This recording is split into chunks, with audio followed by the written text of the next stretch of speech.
Tall Tales of Cape Cod by Marlis Bittinger. Part 1. Introduction. To my father, who mother says tells the tallest tales of them all, and who helped me in the preparation of this book.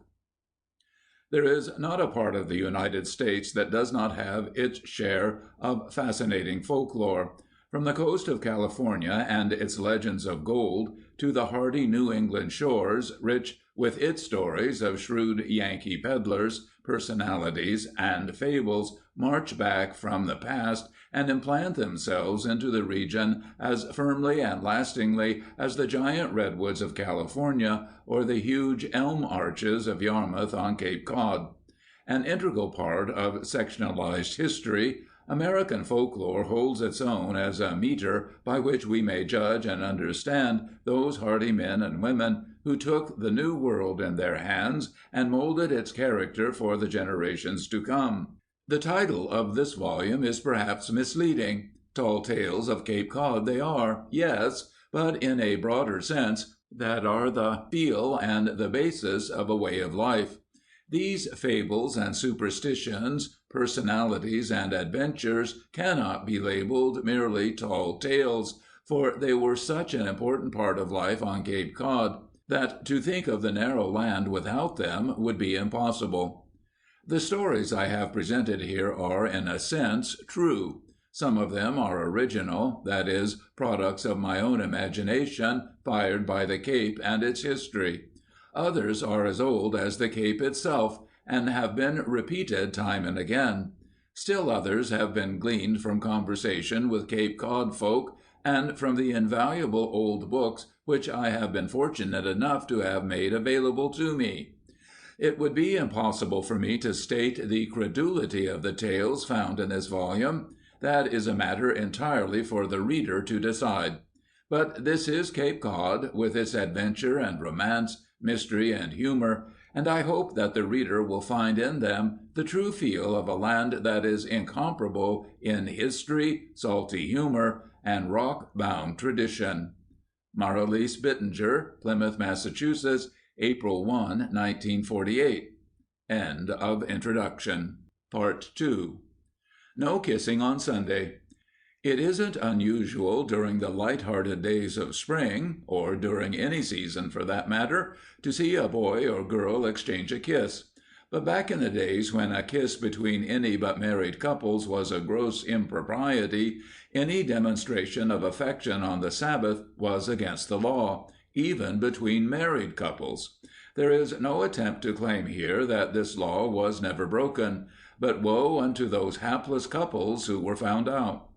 A Harwich great-great-great-ancestor, a red-blooded sailing man, had been away on a long sea voyage and returned unexpectedly on one Sabbath afternoon. He strode down the street to his home, and at the gate bellowed joyously for his wife. She rushed out the door and into his arms, and the captain's natural inclination was, of course, to greet his wife with a hug and a kiss. They both, in the moment of meeting, quite forgot the law which forbade any such goings-on.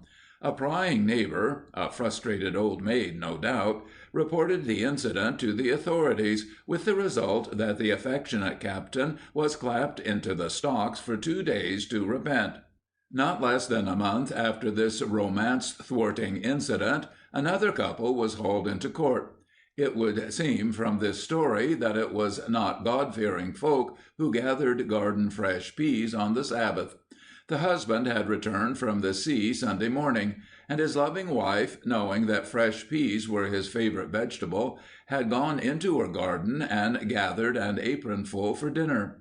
It is not known what punishment was levied on the couple, but it is recorded in the family records that they received their just punishment with godlike mien.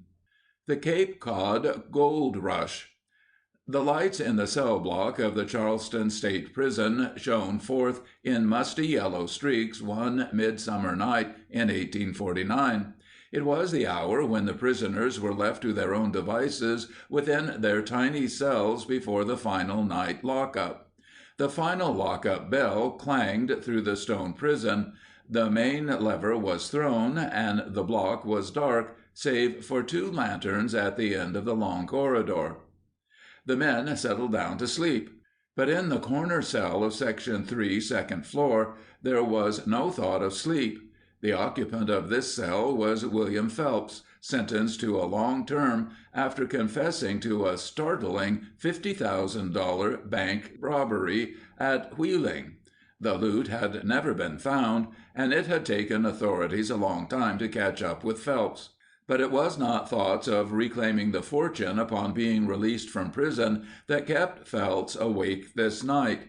He had no intention of waiting 10 long years to return to the outside world, and tonight he was planning a way to beat this waiting. His was not a plan of violence or a foolhardy attempt at escape.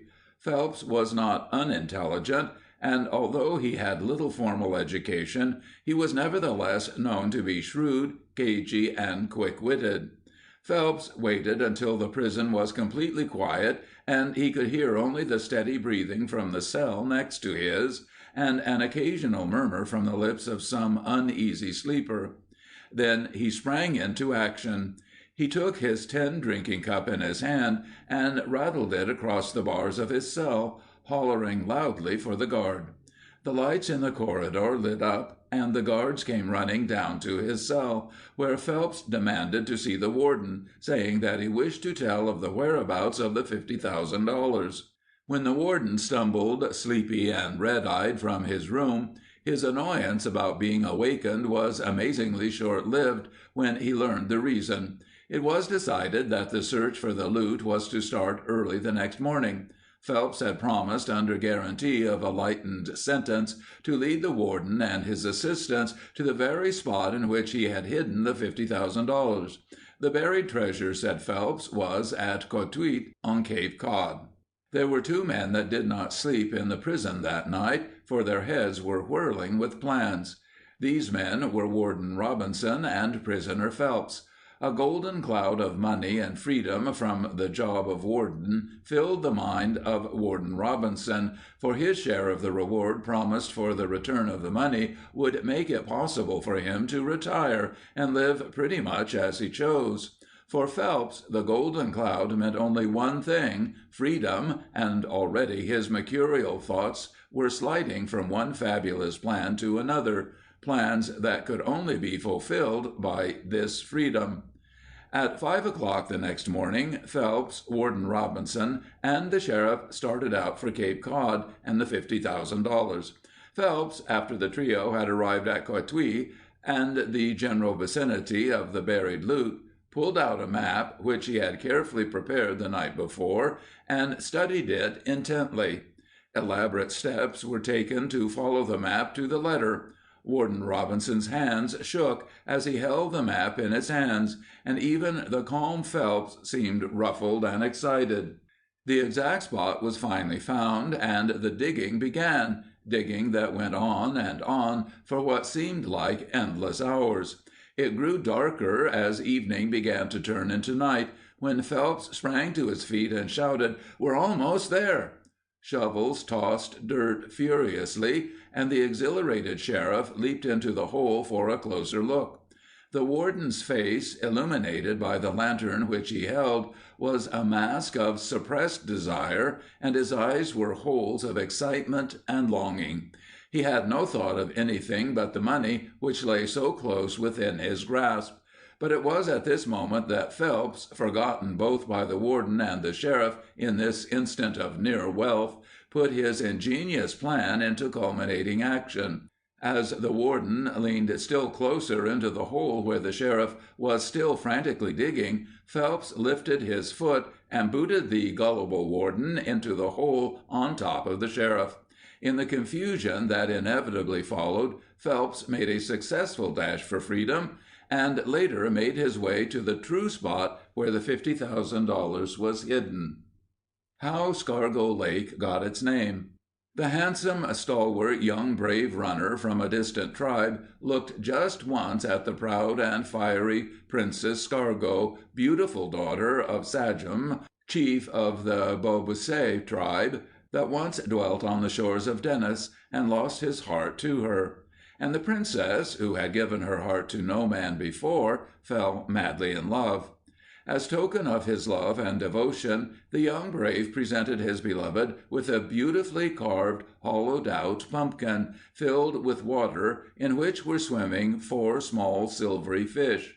The princess adored her gift, and placed the small fish in a tiny pond, which she hollowed out with her own hands.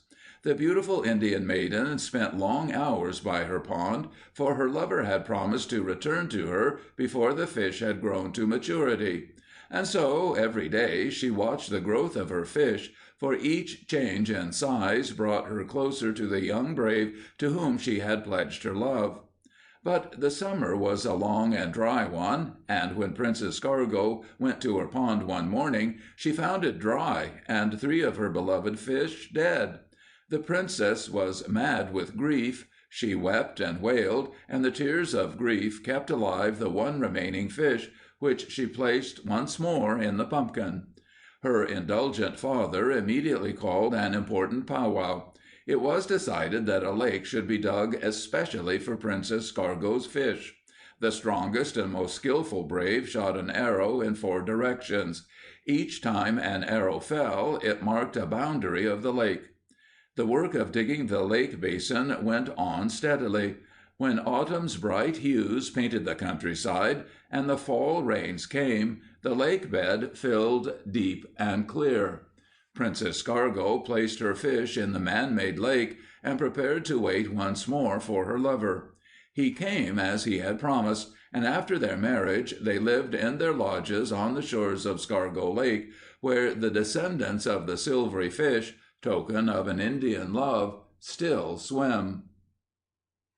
The Curse of Old Mother Melt. No one knew her real name, or from where she came. She seemed as old as time itself, and her cavernous eyes were fathomless pits of mystic wisdom. The villagers spoke of her in hushed tones, and they called her Old Mother Melt. They believed she was a witch. Old Mother Melt lived in an ancient, ragged cottage on the outskirts of Provincetown, and the townspeople dared not venture near her cottage after dark.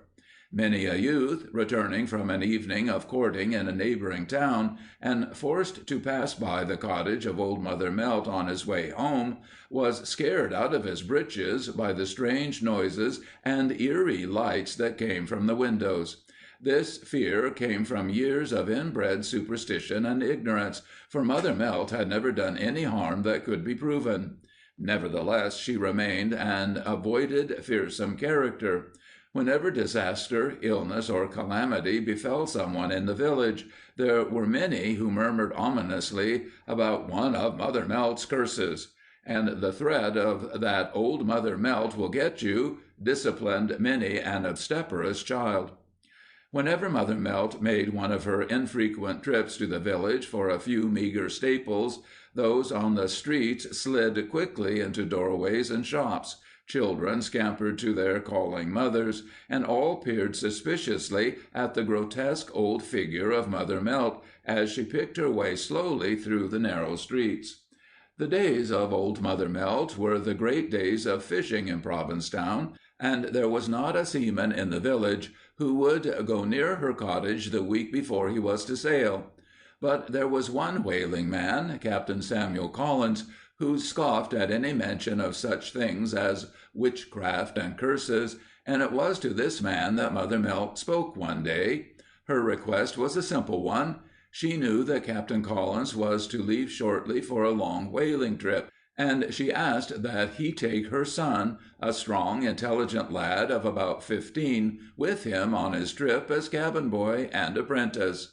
Captain Collins had no qualms about accepting, for he knew and liked the boy, and had often been impressed by his quickness. So Mother Melt's dream of her boy off to sea, perhaps some day becoming master of his own ship, was realized. But through some mix-up, when sailing time arrived, Mother Melt's son was not to be found, and the captain could wait no longer for the boy. As the Collins ship sailed away, Mother Melt was at the wharf, shrieking a curse upon the ship and all its hands. Several weeks of steady winds and fair weather favored Captain Collins, but this run of good weather was shattered by a freak storm of sudden, fierce intensity. Monstrous waves and savage winds battered the fishing ship. Several of the crew were washed overboard to their deaths, and valuable time was lost in repairing the damage. Captain Collins recalled then the curse of Mother Melt, and declared that she was responsible for the disaster, for he could see no other explanation for the weird freak storm which had arisen so unexpectedly and caused so much damage. He swore to kill Mother Melt when he returned to home port. When the great fishing ship limped into Truro, Captain Collins wasted no time. He was the first to stride down the gangplank and made his way straight to the old cottage at the edge of Provincetown village. There he found Mother Melt, weak and spent from a long illness. But nothing halted him or his anger. Mother Melt pleaded so passionately for her life, however, that he gave up his determination for revenge and promised to spare her if she in turn promised to never again utter a curse. Upon the death of old Mother Melt, Captain Collins took her son under his wing, and the lad later became master of his own ship, which had a long and remarkable record of clear sailing, free from storms and disasters. It is said that Mother Melt watched over the ship as it sailed the seven seas. Barney Gould. I happened into the Orleans General Store one drizzly afternoon and found some old-timers gathered round the pot-bellied stove reminiscing about days gone by and some of the personalities that colored those days.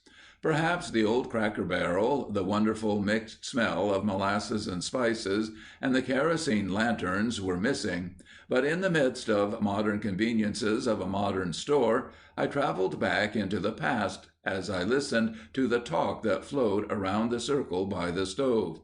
Rain streaked down the window panes. A little puddle of rainwater at the doorway widened as a few stragglers came in out of the storm, stamping their boots and shaking off their slickers like ducks just out of water. The moods of the weather have a wonderful effect on conversation in such a setting, and bring forth stories almost forgotten, stories oft repeated, and tall tales that grew and grew with the years. Seth Finley had a ghost of a smile on his wrinkled face and a reminiscent twinkle in his deep-sea eyes.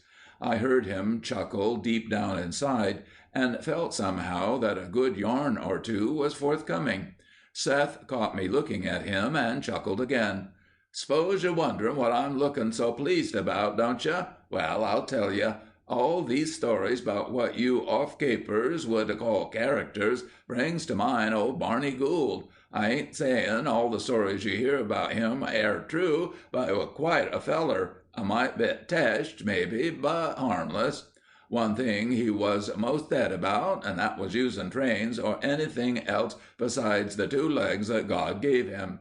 He used to make regular trips up Boston and back, carrying packages and letters for folks. 'Twasn't long before we was calling him Barney Gould's Express. And I swine effing one day when Ben Howes wanted a dozen wood-end tooth rakes, he gave Barney a quarter, and the derned fool walked all the way to Boston, got the rakes, and hiked all the way back with the rakes over his shoulder. 'Nother funny thing about Barney, he'd got the idea somewheres that he owned the roads. He'd stop everybody he met and ask 'em for 2 cents for his road tax. I remember one day he came up to me for the tax. Alls I had was a dime. He said that would pay my road tax for 5 years. If he'd lived for that 5 years, he would have waited till then to ask me again. He never forgot who had paid and who hadn't, and never hit up the same feller twice in the same year. You've heard tell about them long-distance walkers, I calculate? Well, Barney was one of 'em. Leastways, that's how the stories go. They tell one story about that's kind of hard to believe. Seems that Captain Joel Nickerson was starting off in his schooner for New Orleans. Barney was foolin' round down the dock, helping the crew cast off. Captain Nickerson hollered over to him, "Say, Barney, meet us down New Orleans to help us tie up, will ya?" You won't believe me, but sure enough, When the old schooner hove alongside at the New Orleans dock, there was Barney, waiting to help tie up. He walked all the way down from P-Town to New Orleans. And one time, bet you won't believe this either, he thought he'd like to see the Wild West. Yep, walked all the way to Frisco and back. Took him near 2 years, but he said it was worth it. Course, that was when he was young and strong. Yep, he sure had a pair of legs, did Barney Gould. It pays to keep the Sabbath. Joe Crocker, down Wellfleet Way, learned through bitter experience that it pays to keep the Sabbath. Joe was always one to find $1, and when he did, he made the most of it. But he didn't hanker after what most folks call real work. His financial status depended mostly on old lady luck, and she chose one Sunday to shine down on him. Joe was strolling down the beach one Sunday morning when God-fearing folks were in church, and he came across a school of blackfish flung up on the beach. Now, a man who finds such a school of beached blackfish is a fortunate one indeed, for he is well paid for the melons that are found in the skulls of the fish. Old Joe promptly set to work, cutting his initials in the blackfish skulls as a claim to his ownership. He was busily engaged in this task when the Methodist minister came by and caught him in the act, so to speak. He reprimanded him severely, and Joe just laughed. The minister said he could laugh then, but that he would get the devil's own pay tomorrow, and strode on. I guess he knew it was useless to try and convert a melon-cutting heathen on the Sabbath. Well, early next morning, Joe went down to sell his fish, but the market prices had taken a sudden week-end drop, and the sperm oil man wouldn't buy. So there was Joe, left with a beach full of smelly black fish, and you've never smelled such a stench as came up from a beach school of blackfish when the wind is coming from the sea. The townspeople finally couldn't stand it another minute, and a group of them came down to the beach to get rid of the school. And sure enough, there were Joe's initials carved in the skulls where he had put them on Sunday forenoon. Those initials, J.C., were enough to convince every man jack of them that the whole smelly job was up to one man, the owner, and the owner was obviously Joe Crocker. He put up quite an argument, but he finally had to hire a half-dozen fishermen to tow the blackfish back out to sea. The Methodist minister was heard to remark that some people had to learn the hard way that it pays to keep the Sabbath day. Joe didn't have a thing to say, and he still didn't come to Sunday meeting, but no one ever saw him looking for easy work on the Sabbath again. Timmy Drew and the Bullfrogs. Once upon a time, it is said, there lived in Chatham on Cape Cod a little whippersnapper of a fellow named Timothy Drew. Timothy was not more than 4 feet 8, and that standing in his thick-soled boots. And so, as befalls so many unfortunates of Timmy's stature, he was forced to accept heckling from his taller associates, among whom Timmy appeared a dwarf. But long-legged men held no fears for Timmy, for although small, he made up in spirit what he lacked in bulk, as is so often the case with small men. Timmy was all pluck and gristle, and no steel trap was smarter. When Timmy refused to stand for the jibes that were thrown at him, he was chock full of fight. To be sure, he could hit his tormentors no higher than the belt buckle, but his blows were so rapid and full of force that he beat the daylights out of many a 10-footer. When Timmy was in his fiery youth, the words, "If you say that 'ere again, I'll knock it into the middle of next week," were enough to quell any belligerent. Timmy Drew was a natural-born shoemaker. No man around could hammer out a piece of leather with such speed and accuracy. Timmy used his knee for a lapstone, and years of thumping made it hard and stiff as an iron hinge. Timmy's shoe shop was near a pleasant valley on the edge of a pond. In the spring, this pond was the fashionable gathering place for hundreds of bullfrogs that came there from all parts to spend the warm season.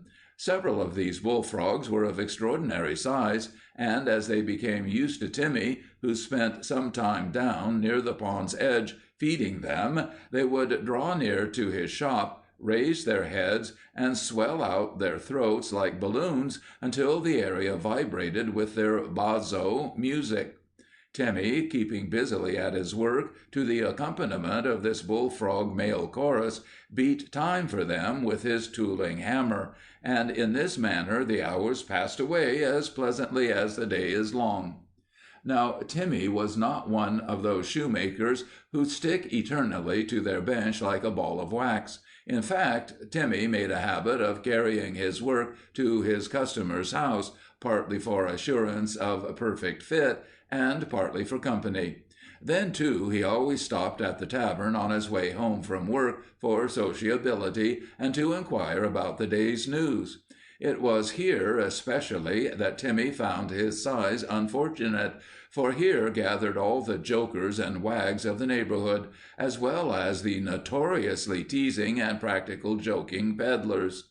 Although Timmy felt as uncomfortable as a short-tailed horse in fly time in this company, he loved to be there, and reveled in the conversation and the stories that were told.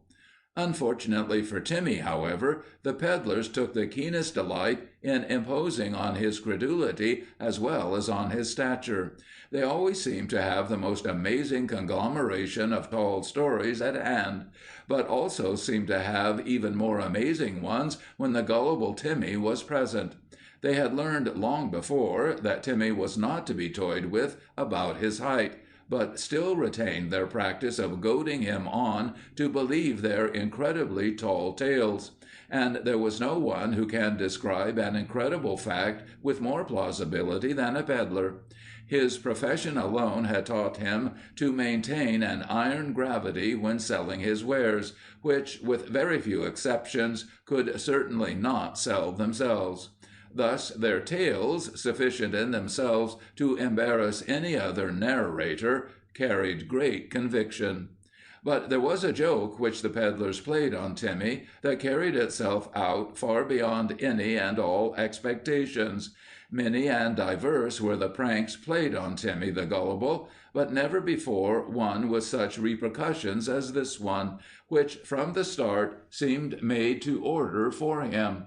A fashionable tailor in the neighboring and larger village decided to advertise in Chatham, thereby bringing to himself trade from the small community and others like it. This tailor took it on himself to have a large and flaming advertisement made, which was posted in the tavern which Timmy frequented on his way home from the shoe shop. The advertisement excited general interest, for the tailor asserted to have, at greatly reduced prices, a splendid assortment of coats, pantaloons, and waistcoats of all colors and fashions, as well as a great variety of trimmings, such as tape, thread, buckram, ribbons, and, this last item was especially stressed, frogs, those cord material hooks in the shape of that deep-throated and squat reptile. The next time Timmy appeared at the tavern, his associates and peddler hecklers pointed out to him the advertisement, with special stress on the frogs. They reminded him of the plenteous supply of these frogs to be found in his own neighboring lily pond. "Why, Timmy," they said, "this is the chance of a lifetime. If you were to give up shoemaking and take to frog catching, you would make your tarnal fortune." "How so?" asked Timmy. "Why, lad," spoke up one of the peddlers, "can't you see by that poster that frogs are in great demand in fashionable tailoring?" "Yes, Timmy," spoke up still another conspirator in the joke, "you might bag 1,000 in half a day, and folks say they will bring $1 a thousand." It was obvious that these words had a great effect on Timmy, for he was carefully considering the suggestion, and could see the money pouring already into his outstretched hands. "There's frogs enough in Lily Pond," he mused, "but it's tarnation hard work to catch 'em, odd swaggers. They're plaguey slippery fellows." Then up spoke Joe Gawky, by far the most infamous practical jokester in the company. "Never mind, Timmy. Take a fish net and scoop 'em up. You must have 'em alive and fresh." And then, drawing Timmy aside, Joe whispered, Tell you what I'll do. I'll go you shares. Say nothing of it to any one. Tomorrow night I'll come up and help you catch a goodly batch, and we'll divide the gain." Timmy was in raptures, but he was, as you will soon see, counting his frogs before they were caught. As Timmy walked home that night, a cagey thought upon which he inwardly prided himself came into his head. Thought Timmy, "These here frogs in a manner belong to me, since my shop stands near Lily Pond. Why should I make 2 bites at a cherry and divide profits with Joe Gawky? By gravy, I'll get up early in the morning and be off with a batch of them in the tailor's before sunrise, and keep the money all to myself." And so he did. Never before had there been such a stir among the placid frogs of Lily Pond. In fact, they were taken quite by surprise, and with no little difficulty. Timmy captured a huge bag of them and set off on his journey to the tailor's. Mr. Buckram, the fashionable tailor, was an elderly gentleman and a nervous one, and when disturbed, inclined to be peevish. Mr. Buckram was also very particular, both about his own attire and that of his customers, and prided himself on the neat-as-a-pin appearance of his shop. The unsuspecting Mr. Buckram was well engaged in making a waistcoat for a Harwich gentleman when Timmy entered the shop. The sight of Timmy alone was enough to make any one take notice, but Timmy, together with a large and curiously jumping bag slung over his shoulder, was indeed a sight to see. Timmy wasted no time in preliminaries, perhaps under the impression that big business needed no introduction. Since the tailor had not noticed, or seemingly did not hear, his entrance into the quiet shop, Timmy assumed that the elderly man was deaf. So, without further ado, Timmy leaned down, and pressing his mouth near the old man's head, bellowed at the top of his lungs, "Do you want any frogs today?" The old gentleman dropped his shears and jumped clear off his stool in astonishment, viewing Timmy with a mixture of amazement and alarm. "Eh? Any frogs? What in tarnation for?" "I got a fine lot here," persisted Timmy, thinking the tailor was being shrewd. "They're just from the pond and lively as grasshoppers." Mr. Buckram was plainly confused. "Don't bellow in my ears," he exclaimed. "I'm not deaf. Tell me what you want and then be off." "I want to sell you these frogs. You shall have them at a bargain. Only $1 a hundred. I won't take a cent less. Do you want 'em or not? If I can't get satisfaction here, I shall go elsewhere, and you shall miss out on a great bargain." Mr. Buckram thought he was face to face with a miniature madman, and attempted to rid himself of the small nuisance with bravado. "No, I don't want any frogs. Now get out of my shop, you young fool." "I say you do want 'em," shouted Timmy, "but you're playing offish-like to beat down my price. I won't take a cent less, I tell you." The conversation went on like this for fully 10 minutes, and finally Timmy, puzzled, mortified, and angry, slowly withdrew. "They won't buy 'em," thought Timmy, "for what they are worth, and as for taking nothing for 'em, I won't. And yet I don't want to lug 'em back to Lily Pond again. Curse the old man, anyway. I'll try 'em once more, and be durned if I'll ever plague myself this way again." And once more he entered the tailor shop. "Mr. Buckram, this is absolutely your last chance. Are you willing to give me anything for these frogs?" The old man was goaded beyond endurance. He sprang from his work and took after Timmy with his long shears. "Well, then," said Timmy bitterly as he backed away, "take 'em among you for nothing," and so saying, emptied the contents of the bag on the floor of the shop and marched indignantly away. Well, you can imagine the confusion that followed. 100 live bullfrogs had a marvelous time jumping about the shop. Every nook and corner had a bullfrog in it, and to make matters worse and add to the confusion, they set up a loud and indignant cacophony of chug-a-lums, and thus dissolved the golden visions of Timmy the frog catcher. After this affair, Timmy could not bear the thought, sight, sound, or mention of a frog. He never admitted that a joke had been played on him, but his associates would not let him forget the incident. They referred constantly to the matter. He was rarely seen now at the tavern, and even the town children called after him on the street, "Oh, there goes the frog catcher!" You see, the story had spread up and down the Cape, and Timmy had no peace. The sound of frogs singing in the lily pond incensed Timmy to such a degree that he would run out of the shop and pelt the poor things with stones to stop their noise.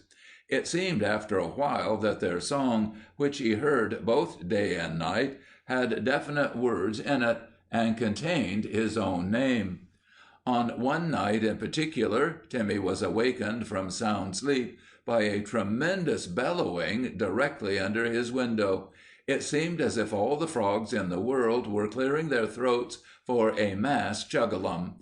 He listened with amazement, and could soon distinguish: "Woo, Timmy Drew, ooh, ooh, I can make a shoe, ooh, ooh, as well as you, ooh, ooh, and better too, ooh, ooh, Timmy Drew, ooh, ooh, boo, ooh, ooh." Timmy was certain no ordinary frogs could pipe out such a song at that rate. He leaped out of bed and rushed from the house. "I'll teach those rascals to come around plaguing me," he said. But no one could be seen. It was a clear, bright night. All was solitary and still, save for an occasional rumble from the sleeping frogs. After throwing a few stones into the bushes, Timmy retired once more and fell into uneasy sleep. The amazing concert continued night after night, swelling on the evening breeze, and then sinking away into the distance. Again and again Timmy attempted to discover who were the perpetrators of the nightly serenading. They could not be found. He began to feel certain that he was to be forever haunted by the music. His friends sympathized with him, but Timmy was too upset to sense the mischief in the air. The next time Timmy stopped at the tavern, he found all in earnest consultation. "Here he comes," said one as soon as Timmy entered.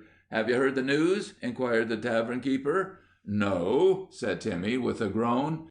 "Joe Gawky has seen sech a critter in the pond. A monstrous large frog as big as an ox, with eyes as large as a horse. I never heard of no such thing in all my born days."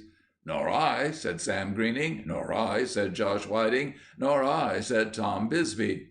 "I have heard tell of such a critter in Ohio," said Eb Crawley. "Frogs have been seed there, as big as suckling pig, but not in these here parts."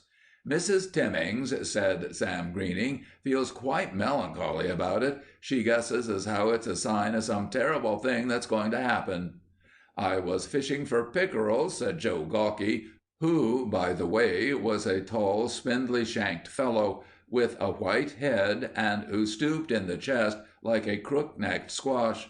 "I was after pickerel, and had a frog's leg for bait. There was a tarnation big pickerel just springing at the line, when out sailed this great he-devil from under the bank. By the living hokey, he was as large as a small-sized man. Such a straddle-bug I never seed. I upline and cleared out like a blue fish, I can tell you." Timmy searched anxiously the faces of all present for some sign of spoofing, but he could see only sober concern that credited the story. He began to feel very uneasy. "That must be the critter I heard t'other night in the pond," exclaimed Josh Whiting. "I swanny, he roared louder than a bull." This last statement aroused in Timmy diverse emotions, all connected with the serenading that had been his for the past many nights. In vain the company questioned him concerning his knowledge of the matter. He would not say a word. After this introduction, the conversation took naturally to discussion of the supernatural. Each one had some story to tell of witches, ghosts, and goblins. By degrees the company dispersed, until Timmy Drew found himself quite alone. He found it difficult to get up and start home, for the conversation had impressed him more than he would admit at the time, and the walk home by the lily pond was nothing he cared to consider. At length he got up courage and started home. His course lay over a solitary road, darkened by overshadowing trees. A tomb-like silence, heightened by his thoughts, prevailed, disturbed only by his echoing footsteps. Timmy Drew marched straight ahead with a stealthy pace, not daring to look behind, yet dreading to proceed by Lily Pond. At last he reached the top of the hill at the foot of which were his house and Lily Pond. He had just about reached his door when a sudden rustle of leaves by the pond brought his heart dry and bitter to his mouth. At this moment the moon slipped aside a cloud and seemed to focus on an object that turned Timmy to stone on the spot. An unearthly monster, in the shape of a mammoth bullfrog, sat on its ugly haunches, glaring at him with eyes like burning coals. With a single leap it was by Timmy's side, and he felt one of his ankles caught in a cold, wet grasp. Terror gave him strength. With a howl and a Herculean effort, he pulled himself away from the monster's clutches and tore up the hill. "By the living hokey," said Joe Gawky, slowly rising from the ground and arranging his clothing, "who'd have guessed that this 'ere old pumpkin head atop my shoulder with a candle a-burnin' in it would have set old Timmy's stiff knees a-goin' at that rate. I couldn't see him travel for the dust his boots rose." It is hardly necessary to add that Cape Cod saw no more of the frog catcher from Chatham, Timothy Drew. The Wrong Gulls. Captain Caleb Nickerson of Truro, master of a large ship which oftentimes took on young boys as apprentices and cabin boys, was sailing home to the Cape after a long journey. When the ship was almost a pea town, Captain Nick, bone-weary and worn from the long run, decided to turn the wheel over to young David, a youth who had shipped out with him to learn the fine art of seamanship. "But, Captain Nickerson," the boy demurred, "I don't know much about navigation yet, and the compass is still strange to me." "Don't worry, lad," said Caleb reassuringly. "See them gulls over there? Well, just follow 'em right along, and they'll take you right home to port." With these words, Captain Nickerson went below to his quarters for a snooze. When he awoke a few hours later, he peered out of the porthole and was dumbfounded to find himself still out in the open ocean, when the ship should have arrived in Provincetown long before. Rushing madly topside, the captain grabbed poor Dave by the nape of the neck, and in a few choice mariner's words demanded what in tarnation he thought he was doing. "But, Captain," exclaimed the perplexed boy, "you told me to follow them gulls over there, and I've been right on their trail." Captain Nick grabbed the telescope, took one squint-eyed look at the gulls, and then bellowed, "Why, you dern fool, them's Chatham gulls, not Truro gulls." End of Part 2. Part 3. She had the last word. A Cape Cod widow, whose married life had been far from peaceful and happy, refused to let the minister write a flowery tribute for her husband's gravestone, as was the custom. But propriety and convention of the times insisted that something appear carved on the headstone, and so the indomitable woman left the choice of verse entirely up to the local stonecutter. He resorted to the stock phrase, "As I am now, so you will be. Prepare for death and follow me." Convention thus being satisfied, no more was thought of the matter, but when friends and relatives paid their next visit to the grave, they were shocked and stunned to see, carved beneath the stonecutter's verse, these lines: "To follow you I'll not consent, because I know which way you went." The singular case of the young anatomist. Fate, that capricious ruler of the tides that govern our lives, arranged a meeting on the wild, wind-swept hill of storms in Truro on Cape Cod, a meeting so strange that for the sake of credulity I must withhold the name of the earthly being who took part in it. For it was on a dark fall night, long ago, that a Cape Cod boy, with nothing in his pockets but his dreams and a burning ambition, met and talked with a live skeleton, and caught up on the crest of fate's precarious wave, was swept high to fame and fortune. We will call him Tom. and nothing else, this young and ardent hero of our story, for if, in the telling of this strange tale, which I swear to be true, the real name of the young man were disclosed, you, gentle reader, would scoff and read no further. A look at young Tom as this amazing story unfolds would reveal a singularly insignificant youth, dreamy of eye and slight of form. Tom burned with that white flame of ambition, thwarted by a financial standing about equal to that of a beachcomber, and a scanty country education. But youth has strange ways of overcoming such obstacles, and Tom's energies, rather than diminishing, seemed to gather momentum and strength from the meager stuff upon which they were fed. Why or how, cut off as he was from higher learning, Tom chose anatomy as his field to conquer, no one knows, but chose it he did. He spent every waking hour and every dream yearning for the day when he would be able to buy for himself the textbooks that would pave his rocky road to success. A penny here, and a week later a penny there. Finally, Tom was able to purchase a small text on anatomy. In less than 3 weeks he had memorized, with the correct Latin names thrown in for good measure, every word, every definition, every diagram in the textbook. This subject was his life, and he wrapped himself so completely in his fierce desires that to shake hands with a man became not merely a gesture of friendship, but a good chance to feel the finger bones manipulate. But happily Tom was too intelligent not to know that this knowledge, although he could describe exactly the position, use, and articulation of every bone in the human body, did not make him an anatomist, for his descriptions were merely a repetition of the words in the small book which had become his Bible. His burning desires now changed course to those of seeing and examining an actual skeleton, and these thoughts buzzed round in his mind like a swarm of angry bees. A pensive, solitary figure, Tom sat one night by the huge fireplace in the local inn, lost in thought and dream.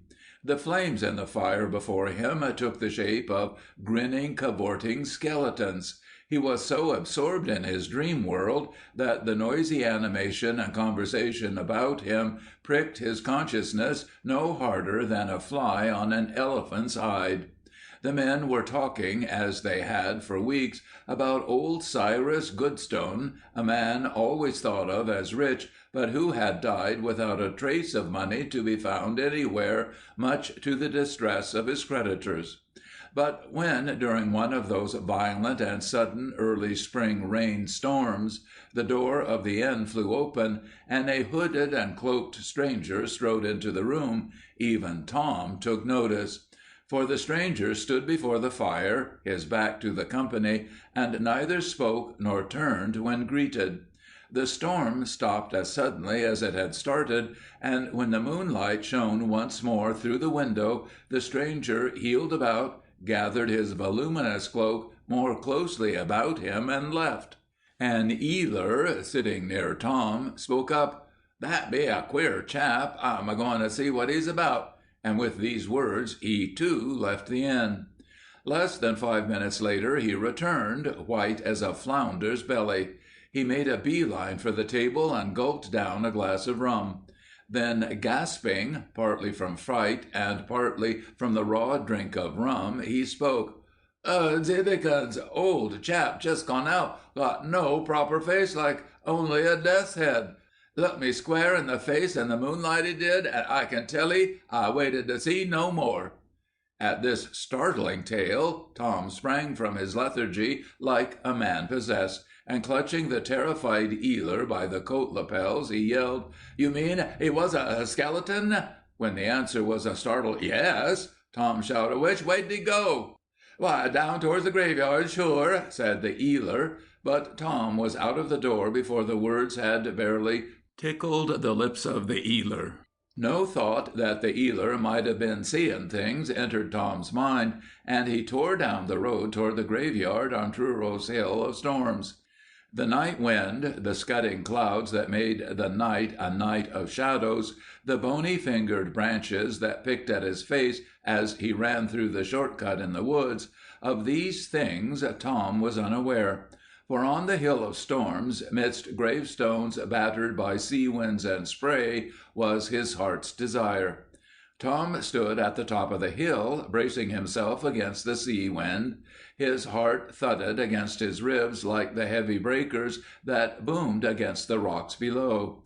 His wild eyes swept the graveyard, and then, in the split second when the clouds parted and the moon shone through, Tom saw, still enveloped in the cloak, the figure from the inn, gazing sorrowfully down at the new grave marker of Cyrus Goodston. Then, in a sudden sweep of wind, the cloak billowed up, fell to the ground, and left gleaming phosphorously in the misty moonlight the unbelievable figure of a skeleton. "Thank my stars!" yelled Tom. "I've found my skeleton at last."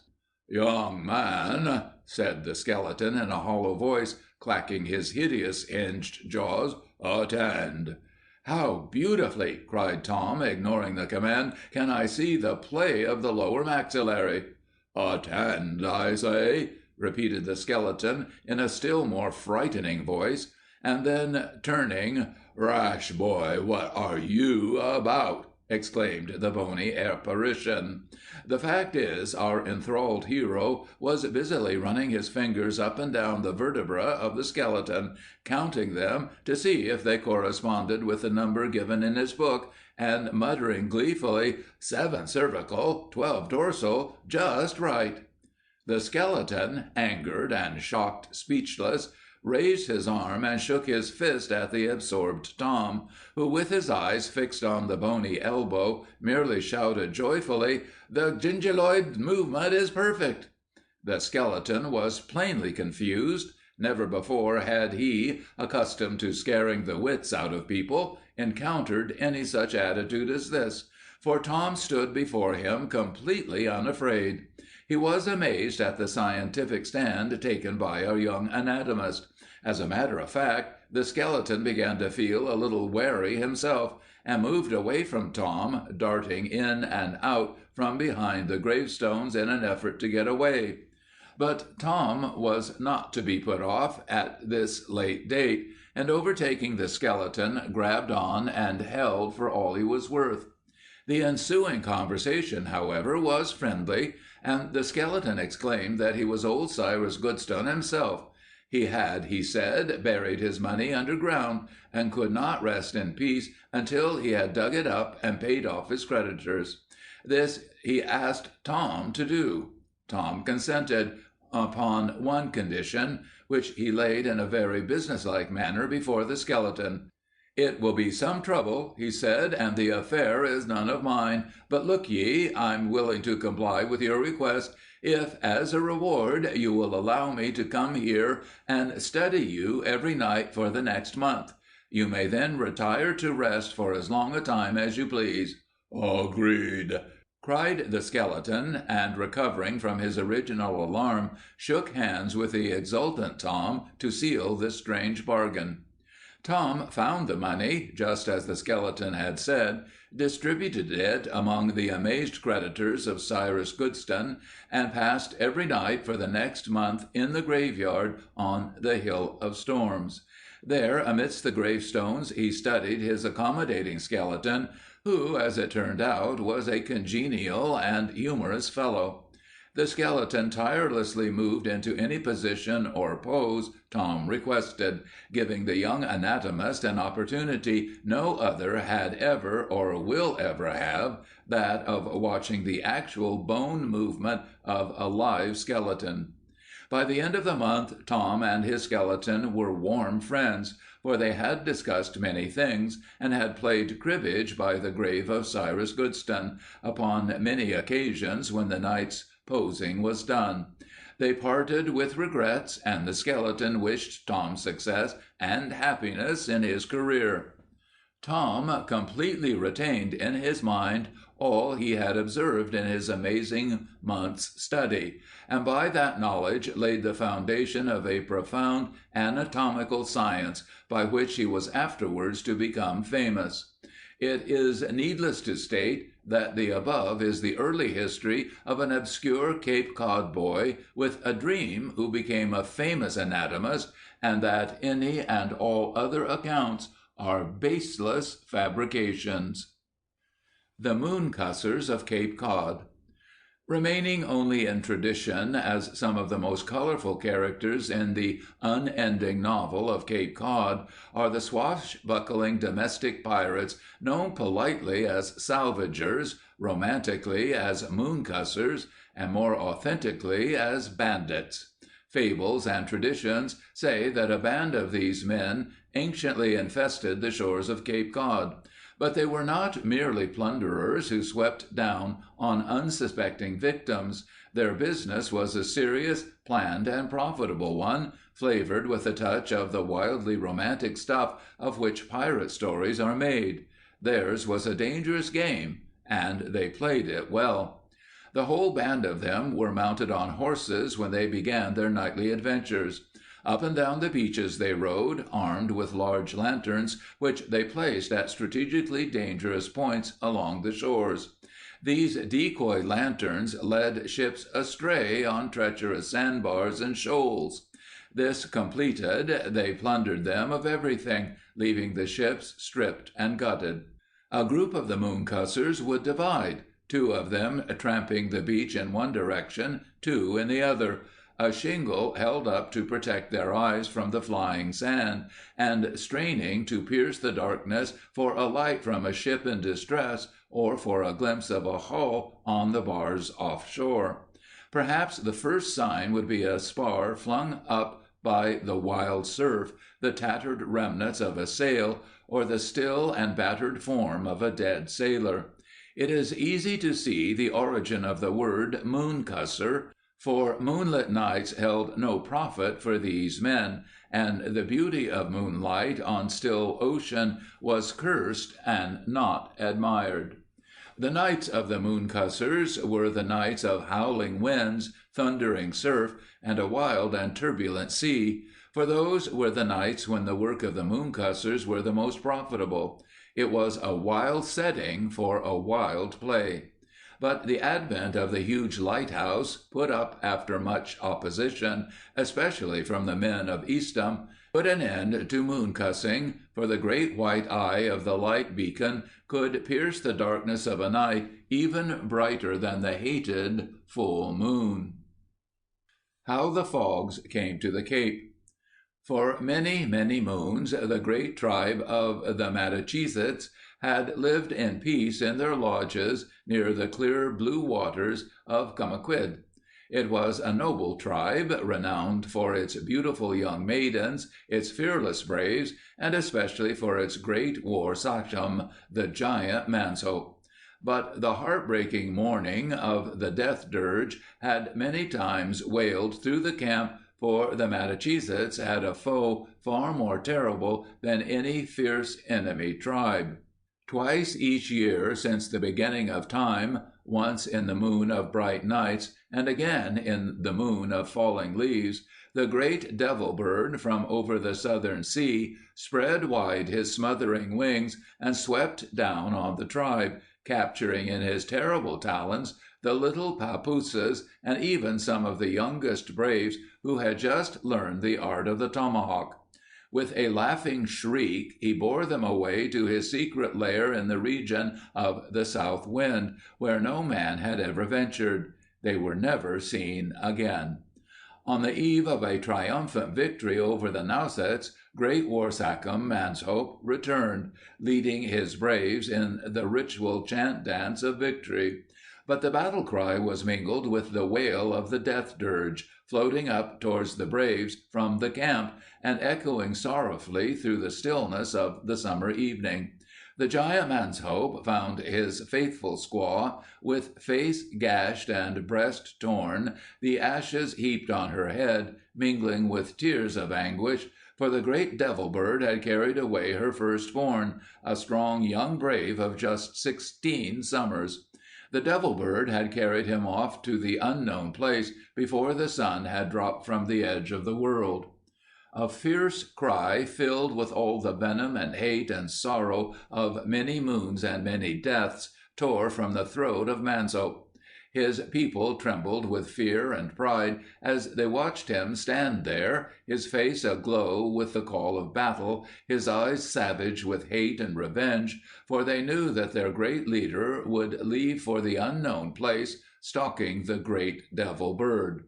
His huge war tomahawk in his hand, Manshope strode away without a word from the camp, the wails of the sorrowing squaws and the war shrieks of the braves echoing in his ears.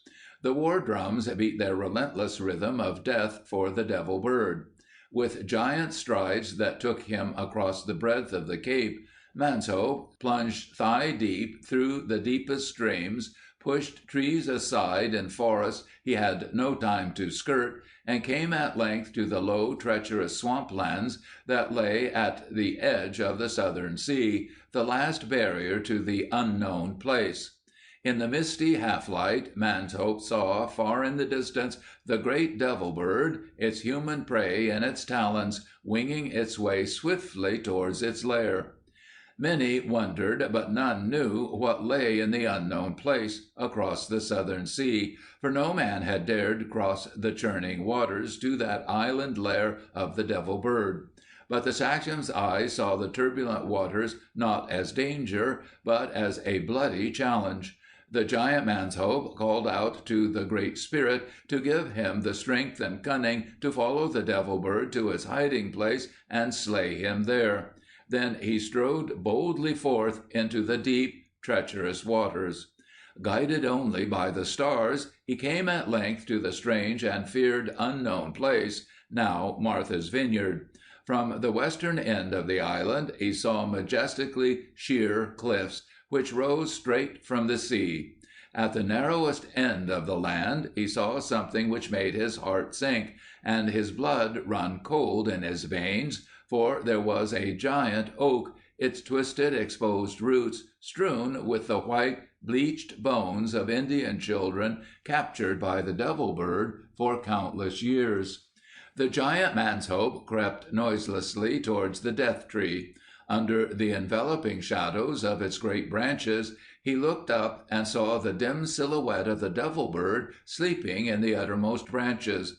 Its head was beneath its wing, its beak dripping blood, and its belly was distended with gluttonous human feasting.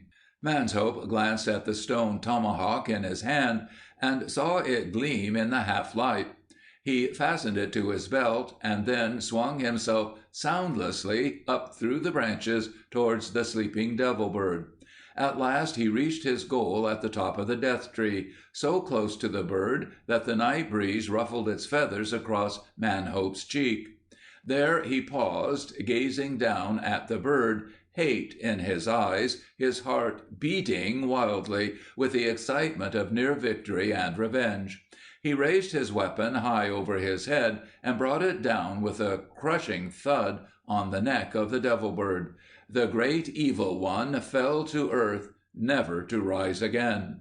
Panting with excitement and triumph, Manshope waited until he was sure the devil bird was dead before he left the hated death tree and its sorrowful remains. But his triumph had a bitter taste, and his heart was heavy, for although he had vanquished the great evil one, his soul cried out in anguish for his beloved son. Lost in sorrowful meditation, Manshope rested for a while at the northern end of the island before returning to his camp on the mainland. He drew forth his pipe, but the tobacco was dampened by the waters through which he had plunged, and would not burn, so he gathered some pokeweed and, loading his pipe, sat quietly smoking. As he smoked, the rings and swirls from his pipe billowed and rose through the early morning air. It floated across the southern sea, over the Cape moors and the lodges of the Indian camp, where his sorrowing squaw awaited his return. Great was the rejoicing in the Indian lodges when Manshope's people saw this smoke, for they knew that their great sachem would never linger to smoke his pipe while an enemy he was stalking was still alive. The great devil bird no longer ravaged and killed, and the Indians lived without fear once more. And when the sweet summer air drifted in from the woods, the mist lay low on the swamplands, and the fog bank from the Sound curled in over the mainland just as the smoke from Giant Manshope's pipe did on that morning. Indian mothers drew their children closer to the fire, and while the enveloping mists and fogs crept slowly in, they told them the legend of the great devil birds, saying, "Here comes old Manshope's smoke." The Peddler's Coffin.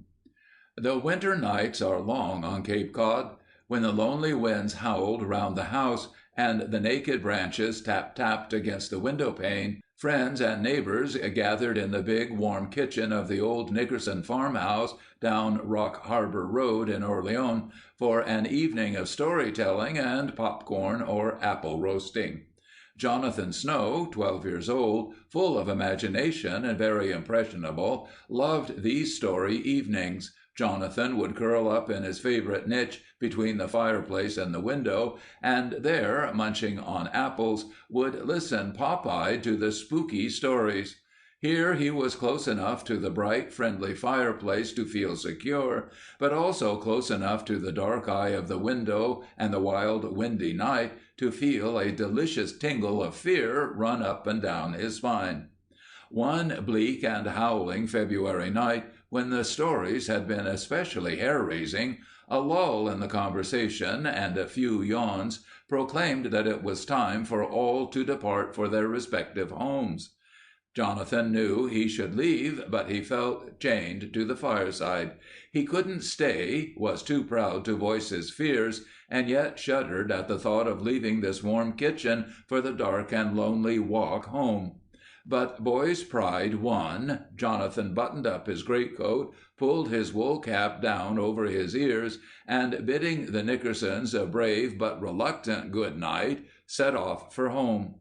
It was not far from the Nickerson to the Snow home, but the night was a wild one, a night of wind and floating mist, when familiar daylight objects assumed fantastic shapes, and the road was filled with shadowy forms. Jonathan held himself in admirable check for about 100 yards. He strolled along, whistling casually, but when he glanced back and could see no more the winking lights of the Nickerson house, he was casual no longer, and tore at breakneck speed down the road. Rounding the turn that meant the halfway mark to home, in the place where the road was flanked on one side by a high stone wall, and on the other by a creek which ran parallel to it, Jonathan stood stock still, blood turning to slow ice in his veins. For there, not 4 yards before him, gleaming in the flickering pool of moonlight that filtered through the scudding clouds, was a coffin. 3 thoughts scampered through the terrified Jonathan's mind. He could jump the stone wall, splash through the creek, or leap over the coffin, and make a dash for home and safety. And jump he did. Now, a 12-year-old Cape Cod boy can jump like a grasshopper, but Jonathan did not jump high enough. Just as he thought he had cleared the coffin, and indeed his feet were running before they touched the ground, his ankle was clutched by a bony hand, and he was pulled right into the terrible coffin. Reflex action and young strength bounded together simultaneously. Using all his energy, Jonathan pushed out with his hands and heels and leaped from the coffin like fat from a hot skillet. Scared near out of his wits, Jonathan broke an all-time speed record to home. There he babbled out his story to puzzled parents, who, as hardy Cape Codders, scoffed at the idea of a coffin, but decided to go and investigate anyway. So Jonathan, armed with mother and father, returned to the fateful spot, only to find that the coffin was a 2-bushel market basket which had rolled from a peddler's cart, and which, in the dark night, Jonathan's aroused imagination had turned into an occupied coffin. The resident of the coffin, which Jonathan believed had clutched his ankle, was only the high basket handle, which he did not clear in his leap for life. The whale that went to New York. It all started when a 70-ton whale washed ashore at Wellfleet. Now, 70 tons of whale is no easy thing to deal with, and the costs of towing the whale back out to sea were more than the town fathers felt the thin town treasury purse could afford. Many suggestions were offered, but 2 enterprising old sea captains hit on a plan to raise enough money for the project, with perhaps money left over to add to the town funds. Why not charge admission to see the whale? This seemed like an excellent scheme, but the Board of Health had something to say about having a dead whale on the docks that squelched the plan before it got into motion. But the old seaman, undaunted, still thought it was a good plan. Yankee ingenuity reached an all-time high when the captains decided to find out for themselves just how many people would pay 50 cents for the dubious privilege of seeing a 70-ton dead whale. They decided to tow the monster to New York, paying all towing charges, which were by no means slight, themselves. Their fellow townsmen scoffed at the idea, but the 2 captains answered that the whole project would undoubtedly reap a goodly financial harvest, and that the town could whistle for a part of the expected profits. But sad to relate, the get-rich-quick scheme backfired, for the 2 down-capers found that the New York Board of Health was no more eager to have a month's dead whale reposing in smelly grandeur on their docks than were the Wellfleet officials. And so the 2 captains, poorer but wiser, and by this time sick and tired of the whole business, dug deep into their pockets once more, and made suitable arrangements for the disposal of the whale. When they returned home and were met with a crossfire of questions, they had not a thing to say. The Snake-Biting Indian. Tall, straight, and dark-browed, Joseph Nownot was a familiar figure as he made his way throughout the Cape, Bible tucked under his arm. Wherever his wandering feet brought him, he stopped to preach for Christianity, for he was a converted Indian. Pious, rum-hating, Joseph was a self-made man, both educationally and religiously, and was well known as a religiously and at times fanatically sincere man, so well known for this, in fact, that he soon came to be called the Deacon. When the deacon was not evangelizing, converting, or leading future converts in prayer, he could be found in all seasons, strolling leisurely through the woods and along the beaches. One bright fall day, when the deacon was walking through the Truro Hills, he came to his favorite place of meditation, a rocky, cave-like shelter which was close to the ocean bluffs. There he sat for some time, quietly smoking and thinking, when his thoughts were arrested by a strange and ominous hissing. The deacon was trapped, for there, directly before the mouth of the cave, was a huge circle of deadly black snakes.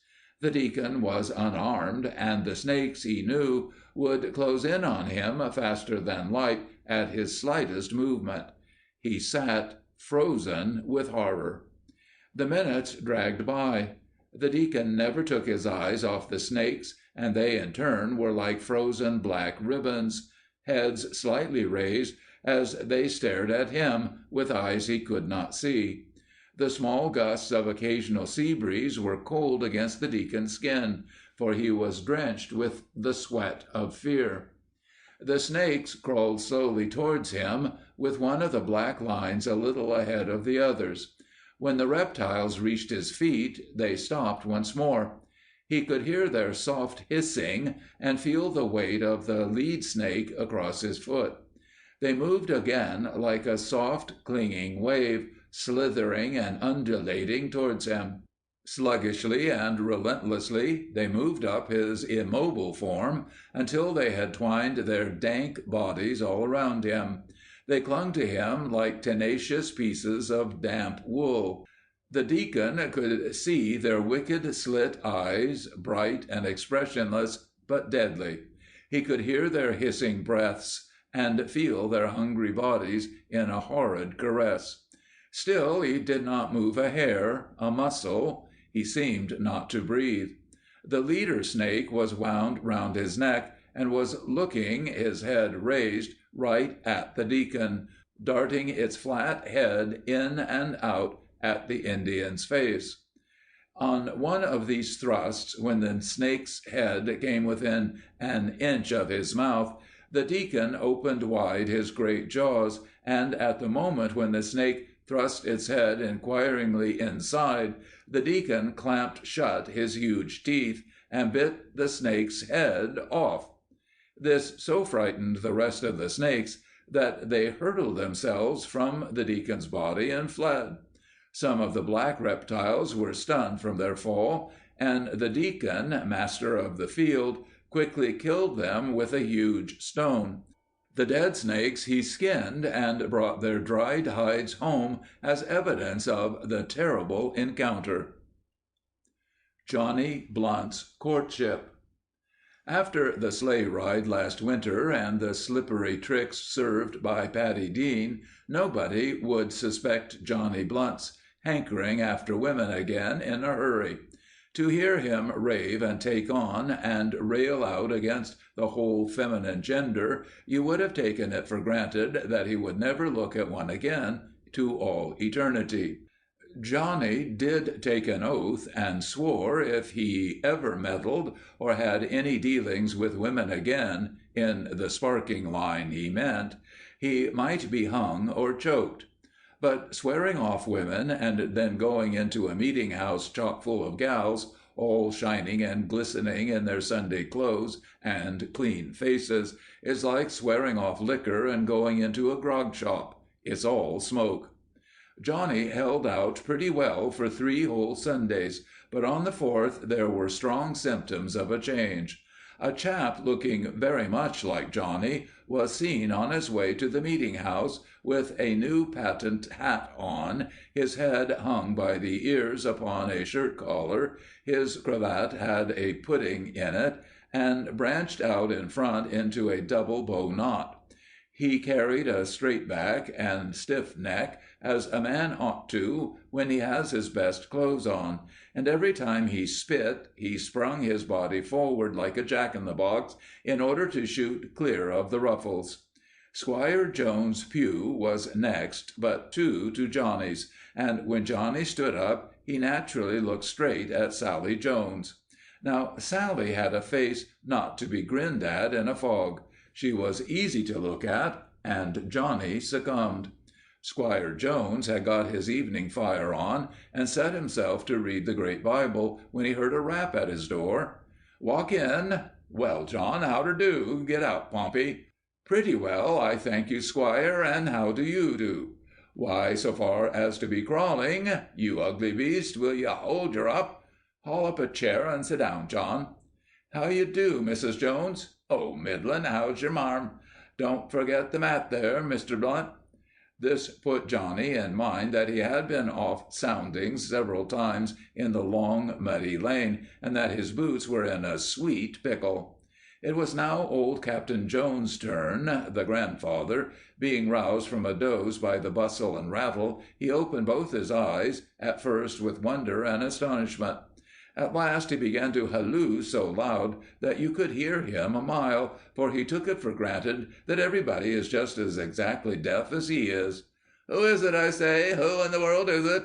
Mrs. Jones, going close to his ear, screamed out, "It's Johnny Blunt." "Oh, Johnny Blunt! I remember he was one summer at the siege of Boston." "No, no, father, bless your heart, that was his grandfather. That's been dead and gone this 20 years. "Oh, but where does he come from?" "Downtown." "Oh, and what does he foller for a living?" And he did not stop asking questions after this sort till all the particulars of the Blunt family were published and proclaimed by Mrs. Jones' screech. Then he sunk back into his doze again. The dog stretched himself before one andiron, the cat squat down before the other. Silence came on by degrees, like a calm snowstorm, till nothing was heard but a cricket under the hearth, keeping time with a sappy yellow birch forestick. Sally sat up prim as if she were pinned to the chair-back, her hands crossed genteelly upon her lap, and her eyes looking straight into the fire. For Johnny's part, he sat looking very much like a fool. The more he tried to say something, the more his tongue stuck fast. He put his right leg over his left and said, Then he changed and put the left over the right. It was no use. The silence kept coming thicker and thicker. Drops of sweat began to crawl all over him. He got his eye upon his hat, hanging on a peg by the door, and then he eyed the door. At this moment the old captain all at once sang out, "Johnny Blunt!" It sounded like a clap of thunder, and Johnny started right up on end. "Johnny Blunt, you'll never handle such a drumstick as your father did if you live to the age of Methuselah. He would toss up drumsticks, and while it was wheeling in the air, turn twice around, and then catch it coming down, without losing a stroke in the tune. What do you think of that, huh? But scull your chair round close beside me, so you can hear. Now, what have you come arter?" "Arter, just takin' a walk, a pleasant walkin', I guess I mean, just to see how you all do." "Oh, that's another lie. You've come to courtin' Johnny Blunt, and you're arter our Sal. Say, now, do you want to marry, or only to court?" This was a choker. Poor Sally made but one jump, and landed in the middle of the kitchen, and then she skulked in the dark corner, till the old man, after laughing himself breathless, was put to bed. Then came apples and cider, and, the ice being broken, plenty of chat with Mammy Jones about the minister and the sarmon. At last Mrs. Jones lighted t'other candle, and after charging Sally to look well to the fire, she led the way to bed, and the squire gathered up his shoes and stockings and followed. Sally and Johnny were left sitting a good yard apart. For fear of getting tongue-tied again, Johnny set right in with a steady stream of talk. He told her all the particulars about the weather that was past, and also made some pretty cute guesses at what it was like to be in the future. Johnny gave a gentle hitch to his chair, until finally he planted himself fast by Sally's side. "I swore, Sally, you looked so plaguey handsome today that I wanted to eat you up." "Oh, pshaw, get along with you," said she. Johnny's hand had crept along, somehow, upon its fingers, and began to scrape acquaintance with hers. She sent it home with a desperate jerk. Try it again. No better luck. "Why, Miss Jones, you're getting scrupulous. A little old maidish, I guess. Hands off is fair play, Mr. Blunt." Johnny finally managed not only to get hold of Sally's hand, but managed to slip his arm round her waist. But not satisfied with this, he began to go poking out his lips for a kiss. But he rued it, for Sally fetched him a slap in the face that made him see stars, and set his ears to ringing like a brass kettle for a quarter of an hour. "Oh, Sally, give me a kiss and have done with it now." "I won't, so there, nor attack to. I'll take it whether or no. Do it if you dare." How a bus will crack of a still, frosty night. Mrs. Jones was about halfway between sleep and awake. "There goes my yeast bottle," says she to herself, "burst into 2,000 pieces, and my bread is all dough again." The upshot of the matter is that Johnny fell in love with Sally Jones head over ears. Every Sunday night, rain or shine, finds him rapping at Squire Jones' door, and 20 times has he been within a hair's breadth of popping the question. But now Johnny has made a final resolve. If he lives till next Sunday night, and doesn't get choked in the trial, Sally Jones will hear thunder. The Trusting Maiden. Marjorie Smith of Shankampore was thrilled and impressed when John Atwood, a respected widower, asked her to be his second wife. Nevertheless, being slightly younger than Widower Atwood, Marjorie demurred for quite some time before consenting to be his wife. Before she finally said yes, the widower carried on an extensive courtship, and it was said that his promise of building a new house for his bride finally convinced her in his favor. The trusting maiden waited until the knot had been tied before raising the question of the promised new house, only to be met with John's reply of, "Oh, that was just courting talk, Margie." But although he shattered love's young dream in that respect, he did build a small addition onto the old house. Margie spent the rest of her life in that hot hell of a kitchen, and never became mistress of a new house. End of Part 3. Part 4. Shipwrecked. On yellowed tissue-thin paper, bound in leather, and entitled simply Journal, was found an entry which matches all the adventure stories of shipwrecked men ever told. Its authenticity can only be judged by the excerpt which follows.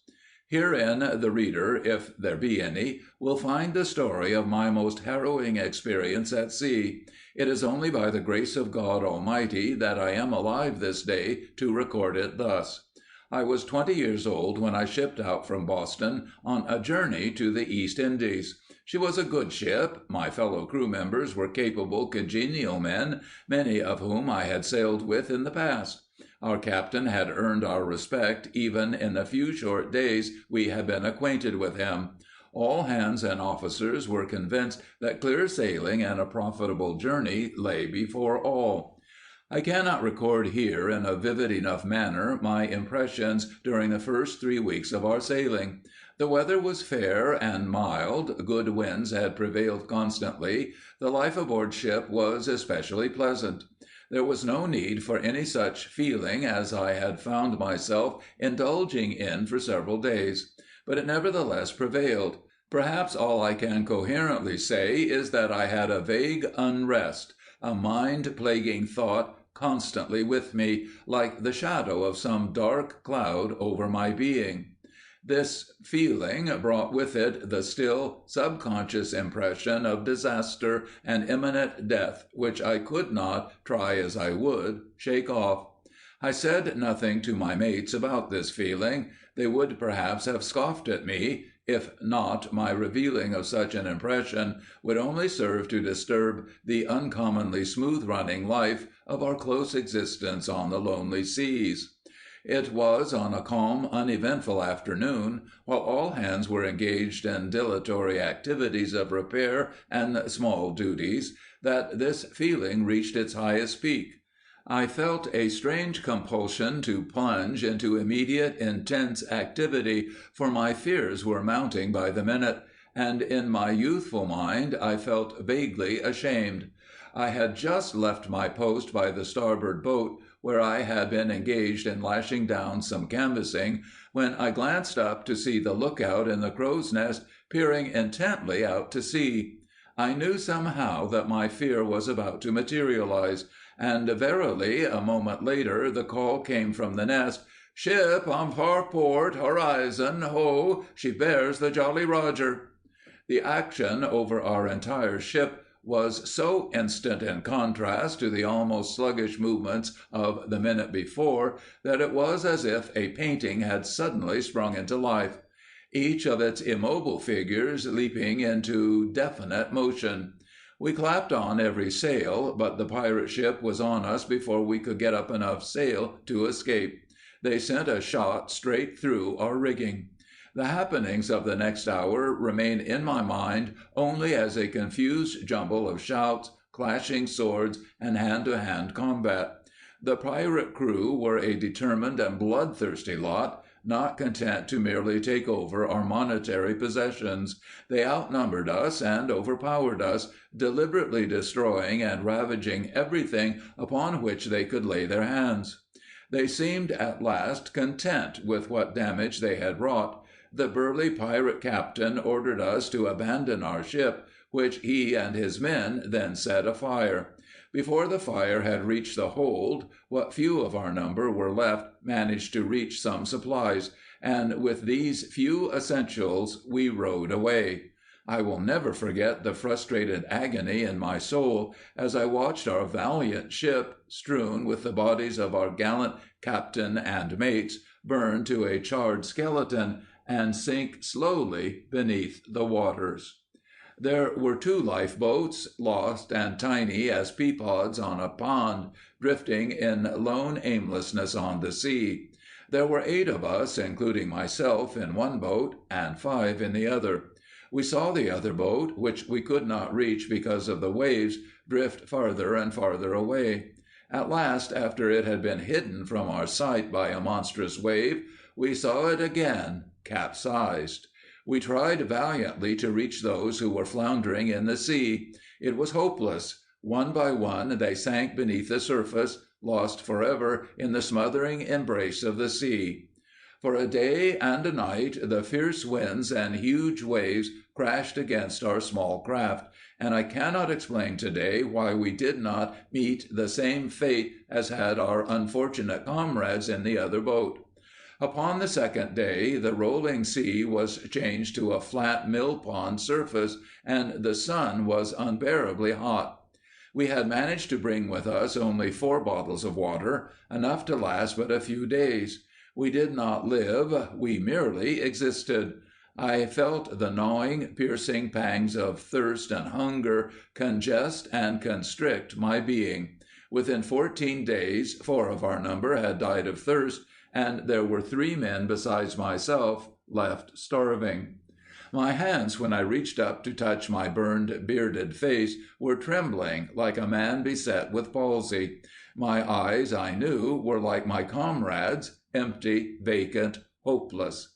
I was conscious only of a searing ache over my entirety, and my mind was skipping and sliding over disjointed thoughts. We looked at each other and still did not see. We were conscious only of hunger and heat and thirst. When we spoke, it was as if in a dream. Jackson had managed to hook a small fish, but had not the strength to pull it into the boat. I believe we realized the helplessness of our plight, and began at that moment of realization to get crazed. It was not long before we began to talk of drawing lots to see which of us should be killed to provide food for the others. The thought is horrible and distasteful now, as I sit with my belly full of good, warm food. But then the thought meant only one thing, the lessening of the most terrible of pains, hunger. We resisted this impulse as long as humanly possible, but at last the time came when we must destroy one of our number, or fall upon each other like crazed wolves. We cast lots, and it fell upon me to be the victim. I prepared to die so that the others might live. I cannot give my reader any searing recollection of faith or impression that come to a man about to die, for I had none. I knew only that my breast was bared, and that one of my mates, with arm raised, was about to plunge his knife into my vitals. I believed that I wanted to die. But the shining knife did not come sweeping down, for at that moment we heard a gunshot in the distance, and, looking in the direction from which the sound came, saw a white sail on the horizon. The ship had seen our distress signal, my own shirt which hung from a propped-up oar, and had fired a shot to let us know we had been seen. Death under such horrible circumstances breathes hotly down on few men. I lived to see the pirate captain who had been the cause of our agony hanged from his own yardam in the harbor of Calcutta. The Enchanted Mouse. In the early days of Eastham, when the menfolk were concerned with the business of the sea, there lived a Captain Jed Knowles, and his young, lovely, and devoted bride. The captain was a fine figure of a man. Mrs. Knowles, for all her beauty and sweet womanliness, was strange indeed, for they said that she had strange supernatural powers. Mrs. Knowles was devoted to her sailing husband, and, as did many of old-time Cape wives, sailed with him on several of his voyages. When love was young and absence unbearable, Captain Knowles liked to have his wife along with him, but the objections of the crew, who, according to the best sea superstition, believed that a woman aboard was bad luck, soon added to his misgivings about taking her along. Besides, time was not kind to the temper of Mrs. Knowles, and she soon became not a pleasure to have along, but rather a bother. The captain soon decided that such companion voyages must cease.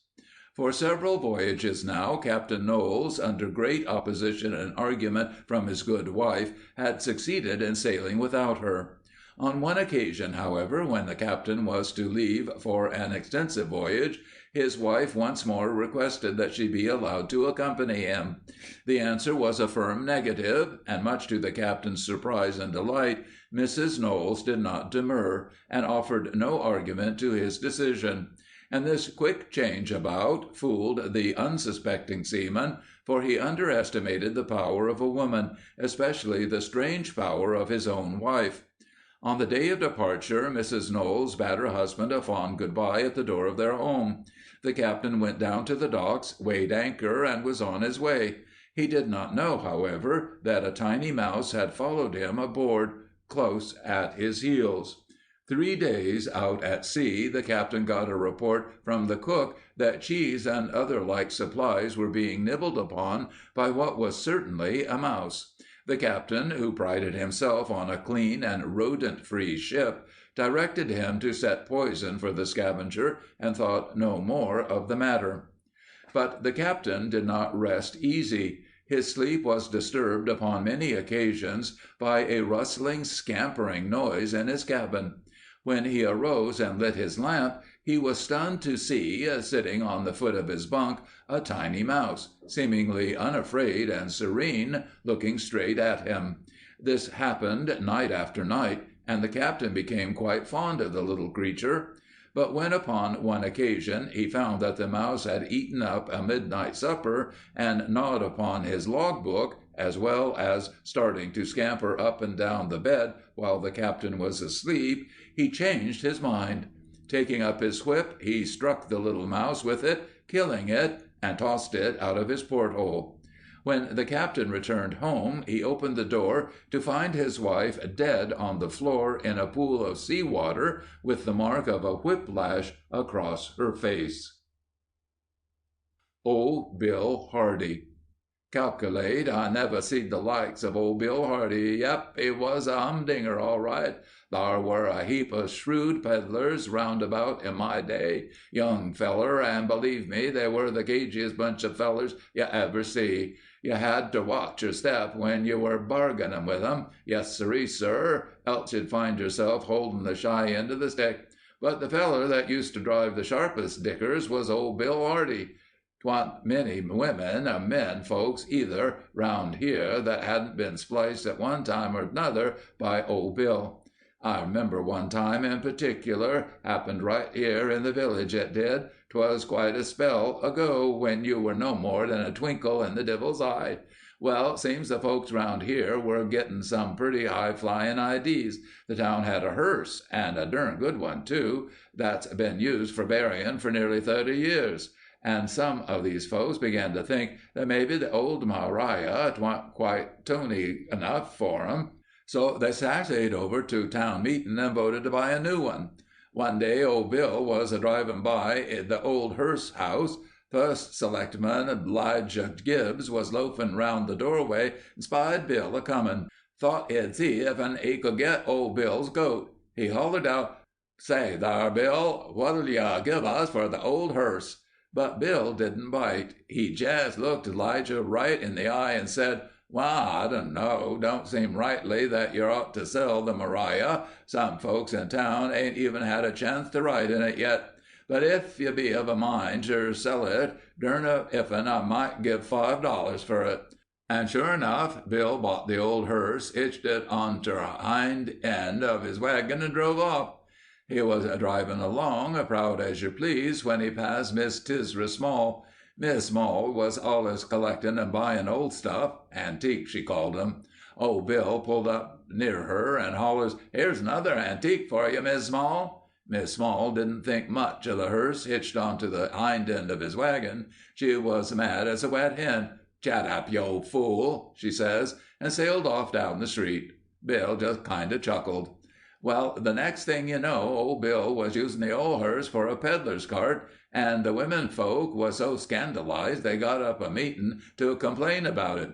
Seems they thought it kind of improper that the hearse that had carried their mothers and fathers to the grave was being used to cart old brooms and tinware. So they raised $25 and bought it back from old Bill. He didn't care a mite. He'd made $20. The old hearse was put back in the hearse house and stayed there till it rotted apart. 'Member 'nother time, too, everyone knew old Bill would sell anything. One day he was driving along and met two young scalawags who thought they'd have a bit of fun with him. They up and asked him what he'd take for the pants he was wearing. $2, says Bill, the winking an eyelash, and derned if he didn't peel 'em right off and hand 'em over to the two young fellers, who were kind of taken aback, I can tell you. "Git up," said Bill, and off he drove down the road, all wrapped up in an old hoss blanket. How Sophie Got a Husband. Sometimes a good deal done on the spur of the moment by a well-meaning philanthropist can do more harm than good, and lead to exceedingly comical and unexpected complications.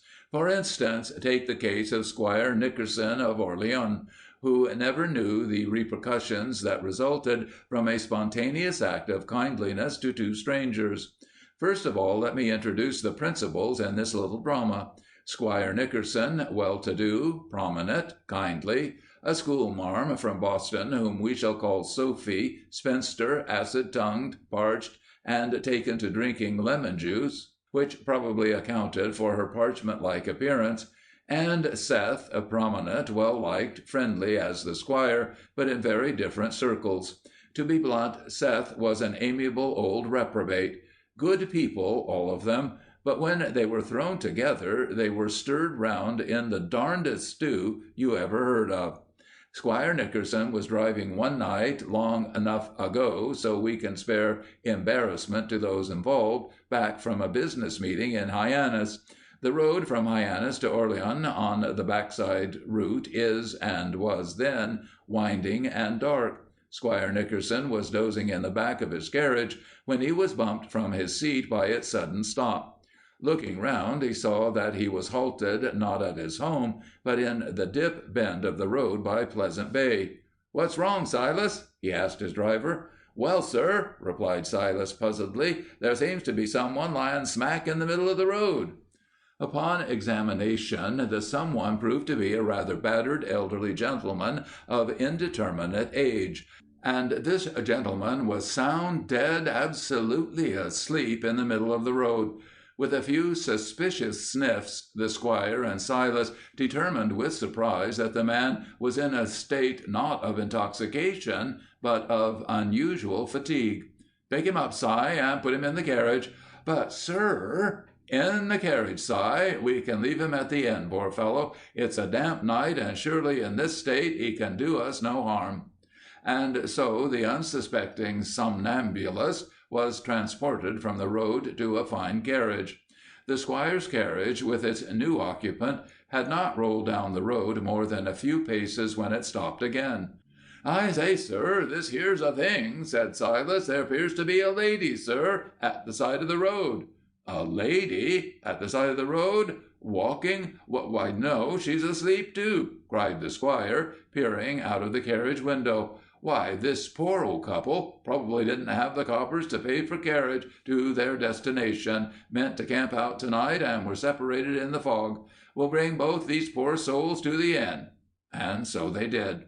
Squire Nickerson made suitable arrangements for food and lodging at the inn. The old gentleman and lady were put to bed in a fine room, and orders left by the squire to give them a good breakfast.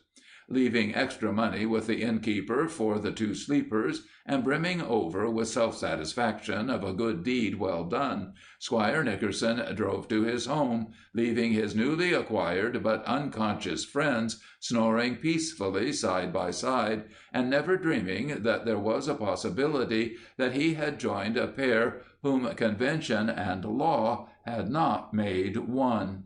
The fact was, the old man and the old woman were perfect strangers to one another, and their being found in similar situations was purely coincidental. Seth, who by now you know was the old gentleman in question, was very accustomed to spending the night wherever he might be, and Sophie, the lady in the picture, traveling by stage from Boston, had become annoyed and frightened at the antics of a rather tipply driver, and under the impression that it was but a few short miles to Orleans, had left the stage and started to walk. When found by the squire, she had just stopped at the side of the road to rest, and had fallen into a deep and sound sleep. And so passed the night. The newly united pair snored and wheezed peacefully beside one another until the early sunlight broke into the room to disclose the shocking and amazing situation. Sophie was the first to awake, stirred from sleep by a sound she had never heard before, that of a man snoring. Imagine the consternation of the proper spinster when she awoke to find herself side by side in a strange bed with a man. Where she was or how she got there she didn't know. It was clear that she was in bed with a man, and that was an event that had never happened to her before, and undoubtedly never would. She let out a scream that should wake the dead. Old Seth mumbled in his sleep, opened one eye, and then sat bolt upright in bed, staring at Sophie, who, cowering at the bedpost, with purple face and tight-shut eyes, screamed with the continuous wail of a fire siren. First shock turned to dumb amazement. Sophie stopped her caterwauling and turned her head toward Seth, who by now, fully awake, sat frozen with apprehension. She sat bolt upright on one side of the bed, he on the other, and with eyes riveted on one another, and there they sat transfixed with amazement and shock. "Madam," began Seth, remembering his manners even in a situation such as this one, "my name is—" "Make me an honest woman, you wretch!" cried Sophie, interrupting Seth loudly. It had at last struck her that this was some monster of a man who had succeeded in some horrible design upon her honor. "Make me an honest woman, villain that you are, or I will be the death of you!" Meanwhile, attracted by Sophie's first screams, the other occupants of the inn were peeping in at the door, where they saw this amazing scene: an elderly lady, keeping up a continuous stream of gesticulations, vindictive assertions, and loud pleas for aid, was busily dressing herself more suitably for a meeting with a stranger. And in bed, cowering and trembling, and attempting to interject the lady's hollers, an old man valiantly denied any knowledge of what had occurred. The innkeeper at last interfered with the authority of his station. On inquiry it was found that no breach had been made that could not be easily repaired. Even when told the true story, Sophie would not keep still. The old gentleman, Seth, was then asked if he had any objections to taking his fair bedfellow for a helpmate during the remainder of his life. What else could he do? He stammered out his consent as well as he could. The enraged virgin smoothed down her anger and ruffled feathers, since satisfaction had been made to her injured honor. The bargain was made, a gay but strained prenuptial breakfast was held at the inn, and the happy pair were bundled off to church, amidst the laughing shouts of the strange bridal party and uninvited guests. There the parson waited to make good a match too precipitously formed by the charitable squire, who never knew the outcome of his good deed. The Orleans Lamplighter. At Rock Harbor lived the old lamplighter of Orleans, Josh Northrup, who took the job when the good ladies of the church, the Sewing Circle, and Female Samaritan Society organized the Orleans Street Lighting Club. For years Josh was a familiar figure, making his rounds up and down the streets with his ladder, oil, and matches. Josh listened with a philosophical nod to all the complaints of the townsfolk, and was often heard to sigh, I'd start on one end of my beat quite a while before dark, and folks around there would get all set up by the spectacle of me burning oil before sundown. By the time I reached the other end, it was after dark, and durned if the fools down that end didn't kick 'cause they weren't getting their money's worth." The lamplighter's set of rules decreed that the lights were not to be lit on what the calendar called a moonlit night, whether the moon could be seen or not. Thus, the most dangerous time to be strolling along the streets was apt to be on a scheduled moonlit night, for Josh always stuck religiously to the calendar. The Giant of Long Nook Valley. Truro was on that part of the narrow land that sweeps inward at the crook of the Cape's long arm to form Provincetown. Here, where the scrub pines grow tough and scrawny, and the Truro hills roll from backside to bayside, tangled with a meshwork of clinging bayberry, wild blueberry, sturdy beech plum, and coarse hog cranberry, is Long Nook Valley, a deep-hewn wedge carved in the rugged face of the lower Cape, a valley that stretches from the broad waters of the Atlantic on one side of Cape Cod to the deep half-moon waters of Cape Cod Bay on the other. Straight through the Truro Hills goes Long Nook Valley. The ancient sun shines down on a place as old as time, a place primitive, wild, and strangely beautiful. From the deep floor of the valley, the hills rise to the sky, silhouetted with the bony-fingered scrub pines. In this time-scarred gouge through the hills, legends could well have started, and superstition and folklore have their ancient origin. The formation of Long Nook Valley is a legend itself, and concerns Maloof, a giant legendary figure who lived in the Cape region even before the great glacier came down from the north to chew deep paths in the surface of the earth, when this earth was filled with mysterious mists and vapors rising from a land and sea still in a state of flux and yet unformed. With arms as long and mammoth as the towering elms of Yarmouth, and legs packed with resilient strength of the mast of a great schooner, with a chest as huge and powerful as the ancient Hercules, Maloof was no mortal man. His voice could bring the wild rains down from the skies, his whisper could churn the waters of the sea into white foam. Maloof could stand in the deepest waters of Cape Cod Bay, and by stretching out his arms, touch with one fingertip what is now Provincetown, and with the other what is now Orleans.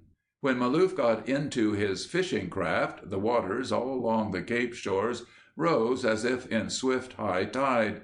This boat was immense, its sides thick and massive, its length enough to hold even the giant's tremendously long legs, gargantuan frame, and 7-league boots. Out in the wide, free expanse of the Atlantic, in the mist and haze, went Maloof for a day of fishing. Where the hot sun shot through the steams and vapors, Maloof dropped anchor. He lay back in his boat, holding in his great hands his fish-pole made from the top of a 200-foot pine tree. These huge trees grew in great profusion at one time over the Cape, until a tidal wave came and stripped the lower Cape of every living thing, leaving in its wake the dwarfed, grotesquely scrawny pine trees now found there. Maloof lolled about on the waters, dreaming giant dreams, his line slack in his hands. Maloof was shaken from his lethargy. The fishing line was a lashing whip in his hands. The pole bent and arched into the water like the tautly drawn bow of an Indian. It quivered and trembled, it snapped up and down, it swished to and fro in the air. Maloof's shoulders were wrenched with a sudden pull at the line, and his boat was nearly capsized by the tremendous snap of the line. Suddenly he knew what lay at the end. The giant, the prize of the deep waters that Maloof had time and again stalked and hunted, but without success. In one swift movement, Maloof uncoiled his huge frame and sprang to his feet, bracing them hard against the sides of the boat. His nostrils dilated, and his eyes were wild and eager with the anticipation of a battle with an adversary worthy of his own size and strength. Maloof's muscles bulged like the sides of a water cask. Blue rope veins throbbed in his temples, sweat poured down his massive back, and the cords in his huge, powerful wrists and hands stood out like hawser lines. With a great bellow, Maloof threw back his head and braced himself more firmly against the furious strain of the battle. As abruptly as it had started, the tight-drawn tension of the line slackened. Then, in another instant, the line sprang taut and alive when the creature at the end of Maloof's line propelled itself out of the water and into the air several hundred feet. A giant codfish, with scales as large and thick as oversized barn shingles, eyes as big and bulging as washtubs, and a gaping slash of mouth as wide as a cave, twisted and turned in the air. A frenzied monster of the dark waters, the giant cod thrashed about in an effort to escape. Back and forth raced the giant cod. Blue, calm waters churned white and angry. Breakers, house high, piled up on the shores. The whiplash of the line through the water, the rushing of the boat back and forth, made mountainous waves and whipped the wind to gale force. The cod broke the surface and then sounded the depths again. Then up into the air until Maloof's line was almost perpendicular to the water. No rearing stallion of the gods and his deity rider had such a battle. The victory would go to the wiliest strategist, and this the cod seemed to sense, for with its eyes red with fear and anger, its fins quivering with the strain of battle, it leapt into the air once more, and then plunged into the water, sounding bottom. There it pivoted about and headed straight for land. The water foamed white from the speed of the cod's course, and behind him fanned out in an arc as it was cleaved by the bow of Maloof's boat. The bullet-like course which sped Maloof and his craft straight toward shore was perhaps more terrible than the actual battle in the ocean. The shore loomed bigger ahead of him, but still Maloof held fast. His tremendous strength was sapped from the strain of the battle, but he still had a giant's determination to conquer.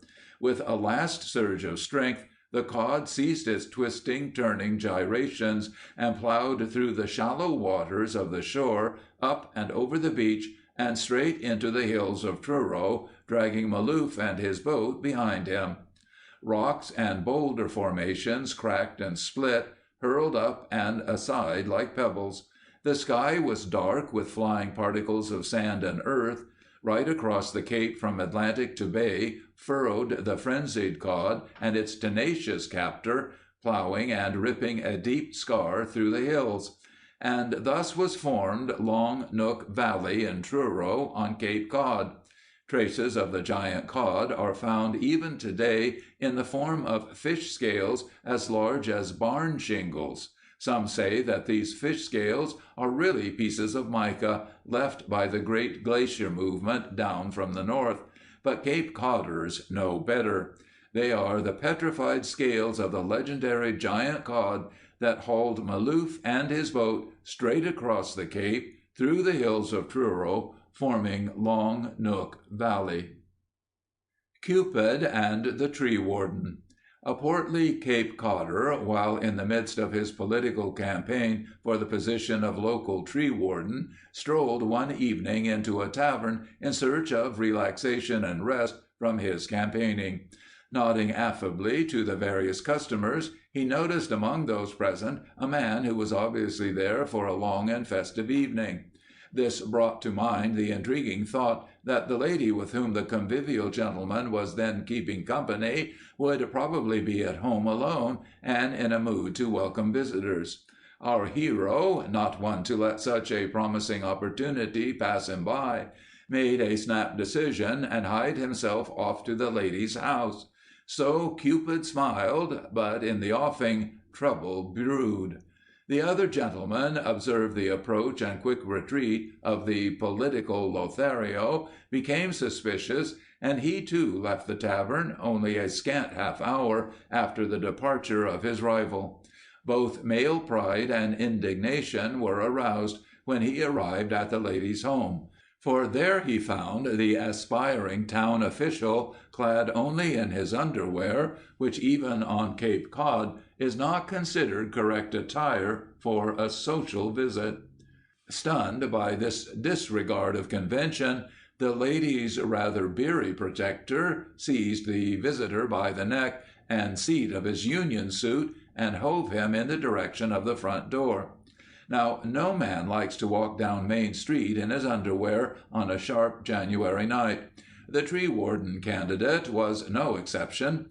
He did not depart meekly. He did, in fact, give forceful and valiant opposition to the attack of his enraged and indignant adversary. It was quite a battle, and caused a riotous commotion and an alarming collapse of furniture.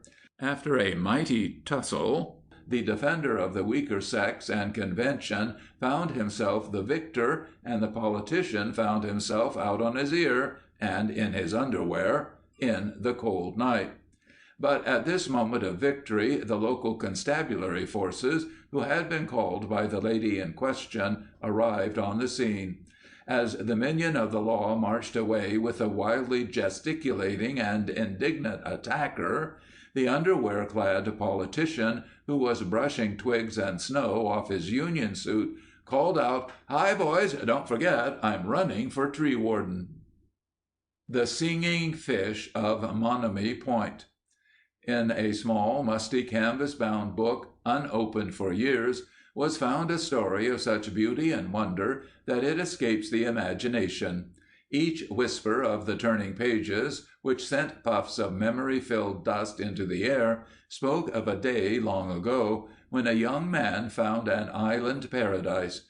The story in the ancient journal was dedicated to the writer's wife, Jessie, and is presented as a possible solution to the strange humming sounds heard now and again off Monomy Point in Chatham on Cape Cod. It was long ago, when I was young and adventurous, and on one of my first important sailings, that this amazing thing occurred. We were bound for the Indies, and while rounding Cape Horn, ran full into a swift and violent storm that was unexplainable. For one moment the waters were as calmly blue as those of Scargo Lake in Dennis on a clear summer day, and the next they were scowling, angry, and black. The sky shook its fist at our ship, and sent down to us such winds and fierce rains as I have never seen before. All about us was billowing, unpenetrable gray, and all hands felt the atmosphere alive with some strange force. Our navigation equipment seemed frozen, and our rudder was cracked by the mountainous waves that crashed against our ship. We lived in darkness, and floundered around in that sea of gray for 5 terrible days.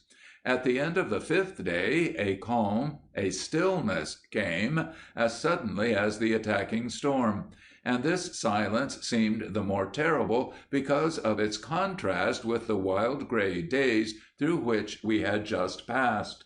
All hands came above, and though none spoke a word, I knew that a strange fear gripped the heart of each of my shipmates. I am not a poet or a man of letters, and my words, however carefully written here, could not adequately describe the scene which met our eyes.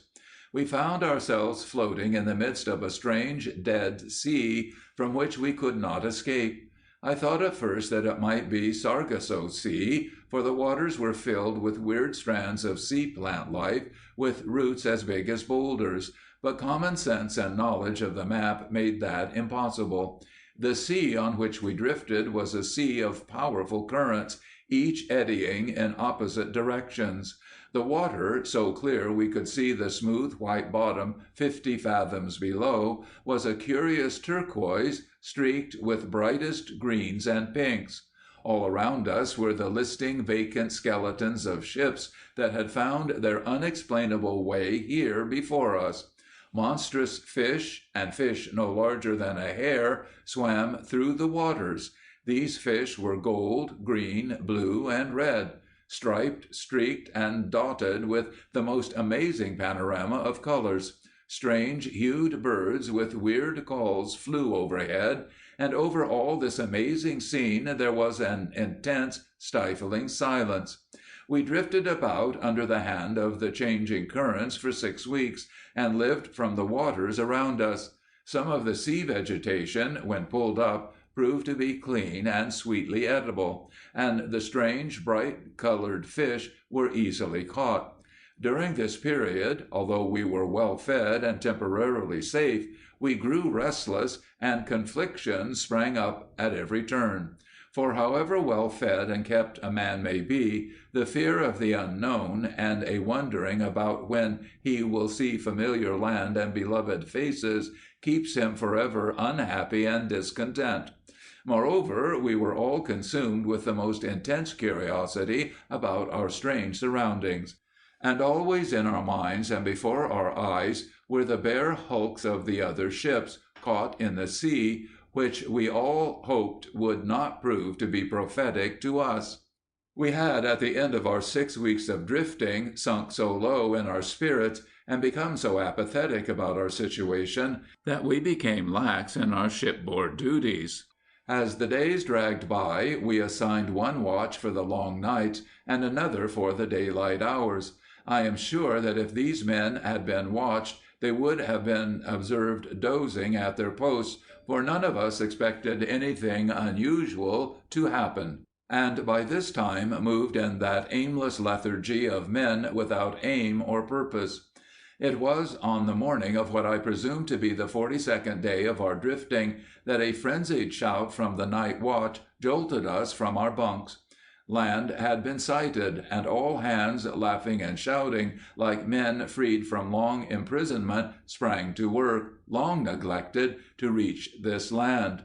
But each time we came close enough to use the small landing boats, the land seemed to move away from us, until at last we found that the land sighted was a cluster of many-sized and shaped floating islands, the largest of which became our goal. These islands moved on the conflicting currents, and seemed forever out of our reach. Finally, at the close of 4 days of chasing the island, we were caught up on a current that crossed with that of the largest, and it was there, on a strange, disjointed piece of land, on a strange, cut-off sea, that we found what seemed to all of us to be our dream of paradise.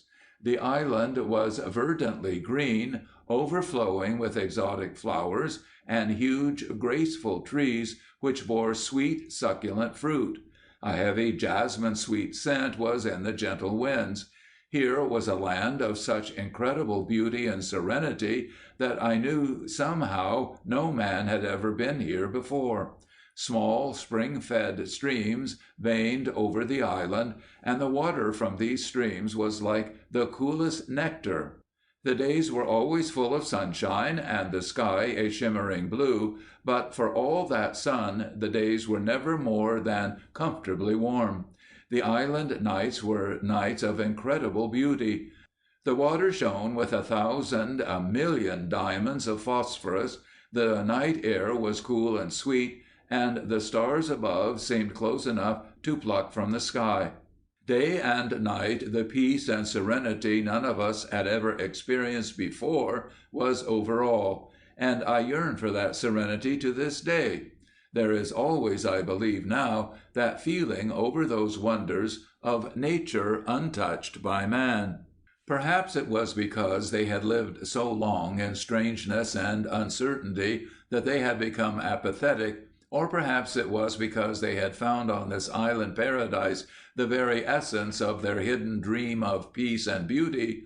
Whatever the reason, the men who had been my companions and shipmates all through these amazing happenings now seemed content to loll beneath the palm trees, swim in the clear warm water, or fish from the canoes which they had fashioned.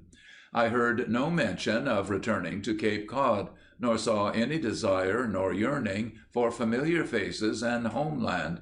We had established in a small sheltered cove at the south of the island, where we had first landed, our headquarters. Here we had everything necessary for living, A small stream was close at hand, the sea was at our doorstep, and the cove was abundant with the coconut trees, the tropical fruit bushes, and a plentiful amount of trees suitable for building and firewood. My mates seemed perfectly content to stay in this restricted area, and seemed to have no desire to explore further the island upon which we had landed.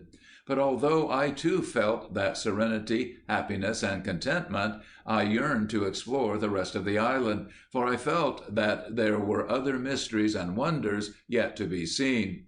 The rest of the island, which I set out to explore on the 6th day of our stay, was much like the small part in which we had encamped, but seemed to grow increasingly more beautiful as I traveled inland.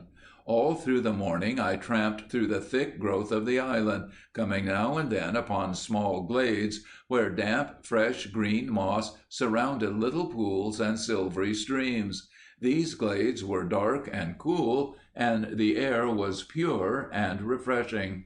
As I neared what I judged to be the centermost part of the island, I broke through a wall of the island greenery, and saw like a blazing jewel in a setting of green a lake, its waters of glowing deep blue. This lake was surrounded by long-leaved trees, like the weeping willow I had seen at home, that trailed to the thick carpet of rich green moss below. Curling vine tendrils, dashed here and there with dots of red berries and exotic flowers, locked themselves around the giant cypress trees. The sun pointed shafts of dull gold through the trees that clasped their hands overhead, and the air was alive, vital, and refreshingly cool, a direct contrast to the pleasant but heavy, sensuously sweet smell of the rest of the island. The cool, secluded lakeside oasis was a perfect place to stop from my exploring, so I settled down on a soft knoll of moss, ate fruit from nearby trees, and drank the sweet coconut milk. I must have fallen into a deep and restful sleep, for I suddenly started up, arrested by sounds which I first attributed to dreams. The silence and serenity was still in the air, but there came to my ears, attuned by the deep silence to any small sound, a strange melodic humming. I was aware through some instinct that I must not move. As I strained my ears, the humming became louder, and looking over the lake, I saw its smooth surface ripple as if a child had thrown a handful of pebbles onto it. The humming vibrations seemed to have their source directly in the lake. I could sit still no longer, and crept slowly to the water's edge. The ripples grew larger, and to my amazed eyes there appeared 100 or so small fish whose brilliantly colored bodies shimmered and vibrated. These fish were singing. The humming grew in intensity, and I was able to recognize several of the melodies: Scottish airs, South African chants, Southern negro songs, Cape Cod sea chanties, lullabies. All these came to my ear on a wave of the most beautiful harmony I have ever heard. My brain reeled with the phenomena and the beauty of the music. I could not believe what my own ears and eyes told me, and made a sudden movement toward the water. The humming ceased instantly, the fish vanished, and the water's surface was as smooth as before. The great silence once more filled the atmosphere. I felt a strange exultation as I made my way back to the camp, and though I said nothing of this amazing discovery to my companions, I determined to return to the lake of the humming fish the next day. Day after day I returned to the green, cool loveliness surrounding the lake of the humming fish, and each day I awoke wondering what I could find there. At times the fish would seem to greet me with their burst of humming, but upon other occasions they never appeared. It was on those days of silence that I began to think that I was fast approaching insanity. As the days passed, I became more hypnotized by the phenomena of these humming fish. Gradually they seemed to become accustomed to my presence, and two of the boldest allowed me to feed them small bits of berry and weed that I tossed to them. Several times these two came to the surface alone, and refused to hum until I had given them the food. I began to think of these two fish, which were bright silver in color, with gorgeous stripes of deepest blue, green, and yellow, as my own. My strange rendezvous with the humming fish continued for several weeks, and when my mates at last came from their dream world and began thinking of home and family, I determined to capture the two fish and carry them home with me. At length our ship, which we had all considered wrecked beyond repair, was mended enough to warrant an attempt to leave the island and the sea of currents. On my last journey to the Lake of the Humming Fish, which I had come to consider as my own piece of paradise and contentment, I lured the small humming fish into a wide-mouthed jug filled with water from their own lake. I supplied myself also with 3 kegs of this same lake water, and prepared to carry the fish home with me. I will not dwell on the voyage home. It suffices to say that we all arrived safely, and pledged ourselves to secrecy about the island and the sea we had visited. At Home Harbor each man went his separate way, and I, with my humming fish, strode home through the darkness, taking the short cut round Monomy Point. The night was dark as ink, and I stumbled from weariness, dropping the precious keg of fish on the rocks at the water's edge, and the 2 humming fish escaped.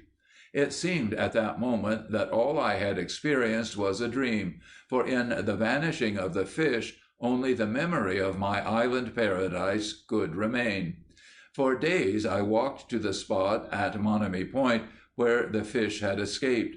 I called to them as I had at the island lake, and left small bits of their favorite berry food at the water's edge, but they could not, or would not, appear. You are perhaps wondering why I kept silent so long. I had a wife and 3 children, and I was a man of good name in my Cape Cod community, and could not risk their well-being by the revelation of this incident, which would surely mark me as touched.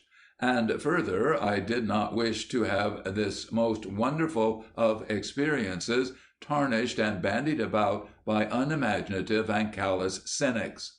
It has been many years since I have gone to Monomy Point in an attempt to call back the humming fish from that loveliest lake on the island paradise, but I have never forgotten them, or the place in which I first found them. All my recollections are as vivid and as real as the day when I first found myself in that strange and beautiful setting. End of Part 4. End of Tall Tales of Cape Cod by Marillys Bittinger.